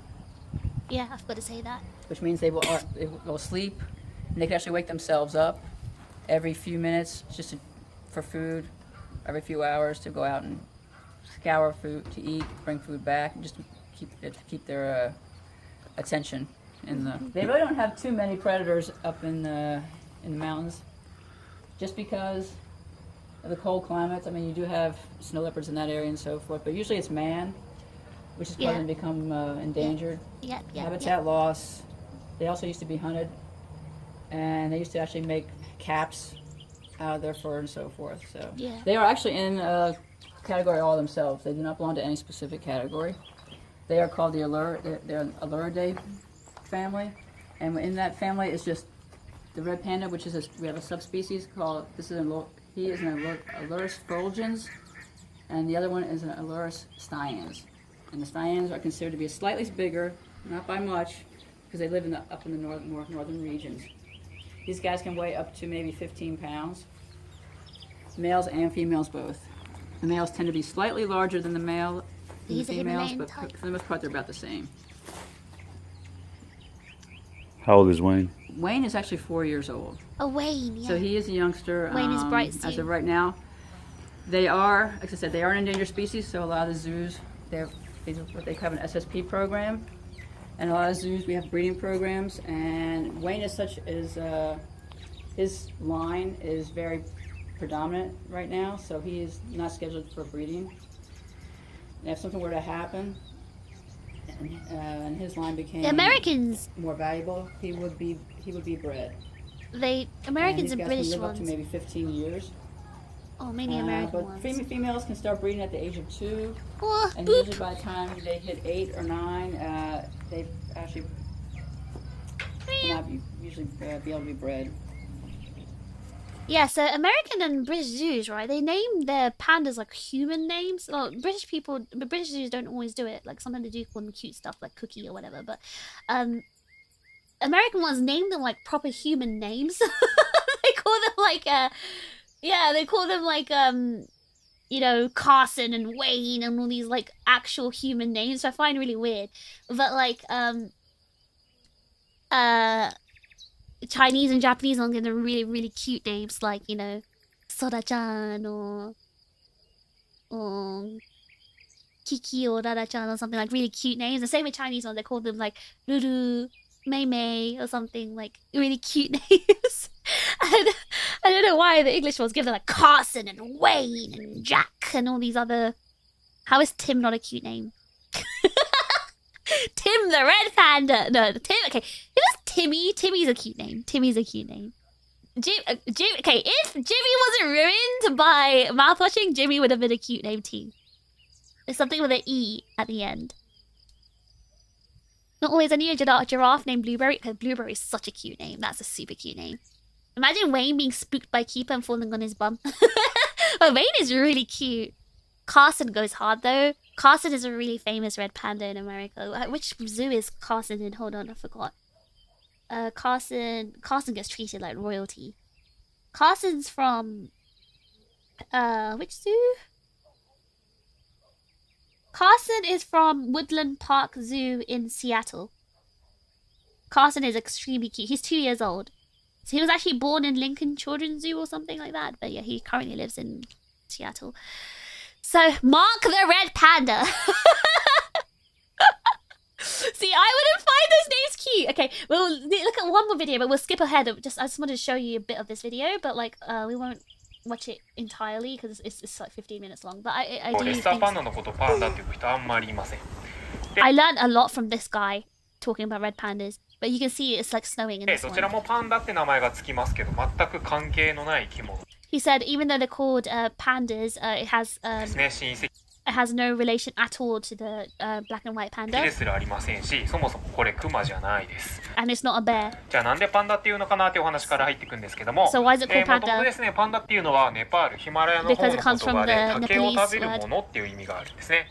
なんで竹食べれば誰でも And it パ comes ン from ダ bamboo です。 eater ジ from ャイアントパン Nepalese. ダ直訳するとでっかい竹を食べるものっていう意味になりますし、こちらのレッサーパンダのレッサーっていうのは小さい方のっていう意味がある And ので they call it lesser panda in Japanese because it's just smaller. So lesser just means smaller. 大きさによってそれぞれ呼び分けがされました。でさらに詳しいお話をするとですね、レッサーパンダとジャイアントパンダ先に見つかったのはこっちが先です。だいたい45年ぐらい早く見つかっていますね。なんでこれはもともとレッサーパンダっていう名前の生き物ではありません。パンダです。だから皆さんパンダパンダって言うんですけど、本当はパンダってこっちなんですね。ぜひ So he said the actual original panda was actually this panda, not the black and white one. 覚えて帰ってあげてください。で今もごもぐタイムなんで餌のお話、名前の通りこれ竹を食べています。でうちの動物園では他にはキウイとかバナナなんで肉食の生き物 He said other zoos can give kiwis and がこれ bananas. 植物食べるとどうなるのかっていう meat as と well. ほとんど消化することができません。じゃあ消化できないとどうなるの Because っていう snow と in snows. 食べたら食べたものがそのまんまうんちで出てきちゃいます。 And he 今リン says ゴ食べ as soon as they eat, they just poo like in a a few hours later. Like they poo when they eat. The unchi. てますけど、この後にする彼らのうんちっていうのはリンゴの皮とか実が混じった甘い匂いのするうんちをします He said their poo smells like apples. し、これ竹食べた後は竹の繊維が混じった緑色の竹の匂いのするうんちをしますね。 He said when they eat a lot of bamboo, their poo becomes green and smells like bamboo as well. っていうのが皆さんの後ろの方に置いてあります生うんちって書いてある箱がありますけど、あん中にですね実際に、今 Oh my 朝 God, 出てき they た have うんち入ってますんで、 poo. お時間ある方後で見て What the hell? みてください。食べたものによって全然うんちの見た目と Okay, か so 匂い it's showing. Okay, so it's showing the poo. So the first one is saying the poo after they eat the bamboo. The second one is poo after they eat the apples. And the third one is after they eat pellets, like the special like biscuit stuff they make. And the last poo is after they eat like meat or bananas or apple or carrots or whatever. 違いますね。 It's poo display であとです literally. ね、体の作り肉食だったら肉食べればいいじゃんって思う方いるかもしれないんですけども、彼ら他の生き物を狩れるほど喧嘩は強くありません。なんで安全に食べて生き残るっていう方法を選ぶためにこれ植物を食べるようになったと言われていますね。はい、あとはですね、皆さんによく聞かれること勝手にベラベラ喋っていくんですけども、一番多い質問ですね。レッサーパンダこの吊り橋から飛び降りて脱走しないんですかって結構聞かれます。で脱走しませんって言ったら嘘にはなるんですけど、基本的にはそんなことはやらないです。 So basically it's just a giant explanation video about red pandas, but unfortunately there's no translation for this video. I think Pretty was like, oh, you should like auto translate it for us or something while we watch it, and I was like, you know what, I'll consider doing that. But yeah, it's kind of harder because you have to they're talking without break, right? So I'm talking and then I'm losing what else they're saying. Anyway, but yes, if anyone's interested in watching this video, if anyone understands Japanese, then I can definitely send the link in Discord. But yes, these are the videos of the red panda. I hope you enjoyed the videos. Are you in love with red pandas yet? Guys, are you in love with red pandas? You in love? You love them so much, right? Now it's time for me to show you the extra cute pictures that I've collected just to show you some of their cute points. So one of the cute points I wanted to show you was the yawn. I love it when they yawn. They just look so cute. It's just the shape of their face when they yawn. I love the one on the left. Anyway, so I really like it when they yawn. They just look so cute. I don't know what it is. They just look adorable when they yawn. And I really love it when they yawn. Look how cute it is. I just want to show you the cute points. Look at his little nose. Look at his tiny teeth and his tongue. And look at the colour of its fur. And I don't know, it's just so cute when they yawn, right? And oh, I want to show you when they sploot. He sploot. He's not dead. Guys, he's not dead. He's sleeping. Is he even asleep? His eyes are open, but I think he's trying to sleep. I think it was really hot that day, maybe. No, it's autumn because the leaves are dry. But look, he's just splooting. Oh, but it's hot in autumn. You can see it's sunny. In Japan, it's still hot. But look, he just sploot. And look how nice and shiny his fur is. Isn't he so cute? Yeah, they love splooting. They literally just like splooting. Like their arms and their legs are splayed out. Looks like a crime scene. They sleep in really funny positions. They're very, very cute. Sleeping like fish when she got home. I was a bit more. I think there was video of a red panda sleeping in a really weird position. That was more like me, like backwards with one arm like out. Yeah, this is the tree trunk one I showed you before. So cute. Look, he hide in the tree trunk. They hide. Oh, this one is really cute because you can see how chubby the cheeks are. Like the cheek fat is just spilling out. This one's like in a bag kind of thing, and it's like hanging out, and you can just see the cheek fat just going spluting out. Oh, the cheeks are so cute. I just want to touch their cheeks and rub their cheeks. Look how cute and chubby they are. Look how chubby their cheeks are. Don't you love their chubby cheeks? Don't you just want to pinch their chubby cheeks? And look how cute their mouths are. Their mouth is so cute as well. The tree trunk one looks like he has a quest for you. Will you take the quest, traveler? But yeah, it's so cute. I love the way their cheek just like spills out of the bag like that. This one looks really polite. I really like how polite this one's being. It's asking for an apple, but it's being very polite. And look how polite his feet are. Look. His claws. Look, he's standing he's sitting so politely. And his hands are up. He's saying, please give me the apple, please. Please. He wants uppies. High five. He's actually begging for an apple, but yes. But look how cute the feet are. Oh, so cute. So cute. Oh. I love the way they stand or sit. He's saying, don't shoot. He's actually... So they're trained to like put their arms up for body checks. So she's training him with the apple to put his hands up. So they can touch the body and like check the rib cage, check the stomach and everything. This one is so cute, look. Look at his little feet. Look at his little feet just going up. Look. Because he's like stepping back, so he's on his heels. That's so cute. And look at how his hands are like curved in. And look how fluffy his tummy is. Oh, this one's a girl. This one's a girl. Look how fluffy her tummy is. Look at her little paws. Oh, so cute. And then this one's just like hanging. This one's also a girl. If you're asking me how can I tell if it's a girl or boy, the boys have a little... They have like tiny balls and a willy. So you can see it's quite visible. This one's a girl. It's so cute. What's he training for? He's doing pull-ups so he can grow his muscles and climb better. Yeah. Sorry. Yeah, I just want to show like specific cute points. So this one, I really like seeing the fluff bits here, and the way that the orange part of the fur goes in, but then stops right here. I think that's really cute. It's super cute. Hold on, the cute point of the was a foot lift. Look how cute. Look how cute it is. It's just little like feet lifting up. That's incredibly cute. And I also really like, again, I really like the little patch, the white patch here as well. And I really like how the hands are just curved in so cutely like that. Oh, so cute. And the fluffy tummy part. Yeah, and again, this one again as well. I really like the way that legs are folded like that. And I really like how cute the paws are. And how shiny the eyes are. Yes. Tubby. Tubby. Cute tubby. And yeah, again. Hold on. Sorry. I really like how the cheeks just hanging out like this.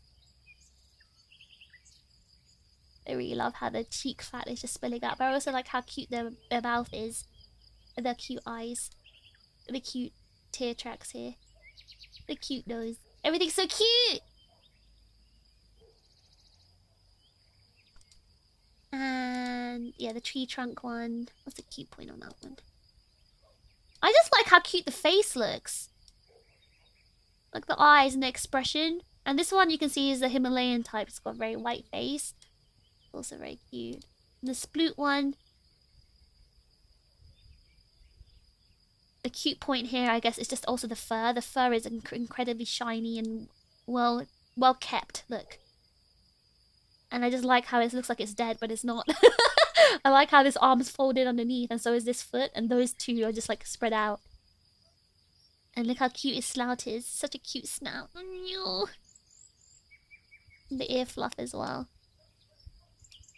And yeah, the yawn. I just like how the shape of the mouth is. I like how the eyes close like that as well. But yeah, that is what I wanted to show you today. I hope you guys enjoyed my Red Panda explanation on International Red Panda Day. I know, so oh my god, I've been yapping for like 3 hours. That's crazy. Guys, it's been 3 hours! No one told me! Did you guys enjoy it? Did you guys enjoy learning about the red pandas?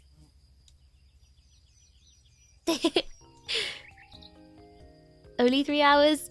That's a long time. I was talking way too much. Oh my gosh. Wait, Dance, why are you still awake? I swear you go to bed early. Like, maybe you were here? I'm glad you enjoyed it. 3 more hours, please. I've explained everything I had to explain. And there will be a test tomorrow. But I will give you guys a free... I'll give you guys a free sheet. Which I found online. Is not... I didn't make it, I stole it. But I'm not claiming it's mine though. But I'll give you guys this free sheet in case you want to, you know, stay knowledgeable on red pandas. I found this really good, like, informational sheet online. And I'll give this to you guys as well. It's very good. It explains more about red pandas to you. Basically like a summary of everything I've told you today. So, yeah, I'll give you guys this sheet in case you were interested. And then you can go on for another 3 hours. If I my mouth is so dry right now. I've just been talking and talking and talking. But... $20.09 has been fished from Zaku. Thanks for keeping this server running. Thank you for the stream and all the pics. Happy International Red Panda Day. Oh my gosh! Oh, this all just happened at once! Wait,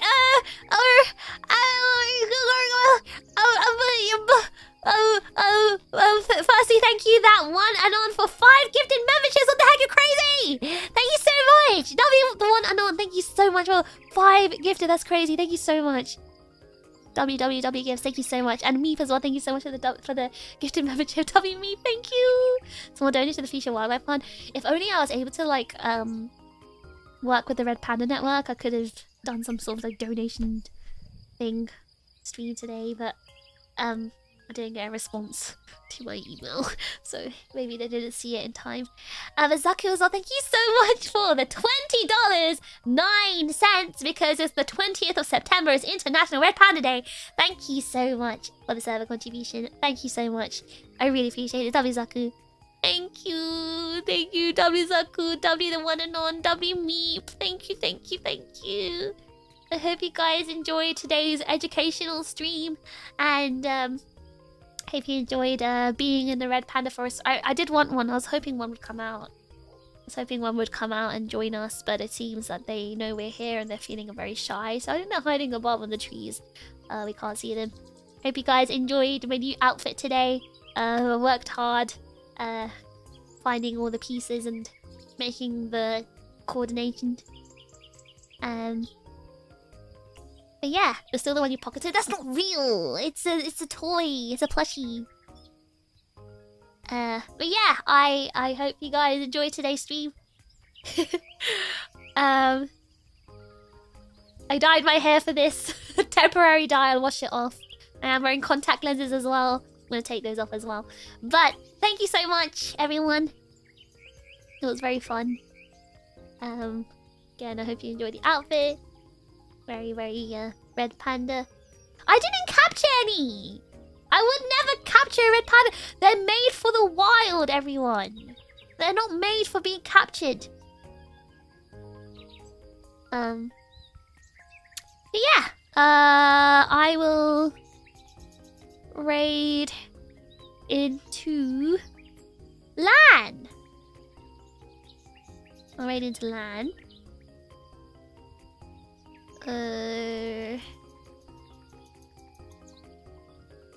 Wait. What, today's Sunday. That's episode 3 is out. Yeah, ready to land. She's still playing the Minecraft thing, so enjoy that. I am incredibly hungry, so I'm gonna go try and forage some food. Maybe some berries, maybe some apples. Who knows? You'll know when I get my allergies. But yes, thank you so much, everyone. I hope you enjoyed learning about red pandas. Why did you ask us to kidnap one at Expo? That wasn't me. That was someone else. Someone, one of my multiple personalities must have asked that. But anyway, thank you so much, everyone. I hope you enjoyed today's Red Panda stream, and I will see you all tomorrow. Maybe some of you tomorrow. Tomorrow is a membership only stream. We'll be playing Marvel Rivals just for fun, just with the chips. And yeah, if you're interested, please come along tomorrow for a membership, overclock membership. Also, fish cute. Do you think I look better than my normal self in Red Panda form?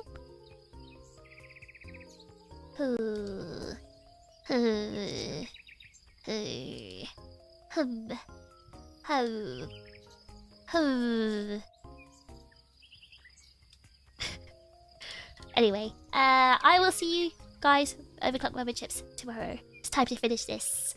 Otsu International Red Panda Day!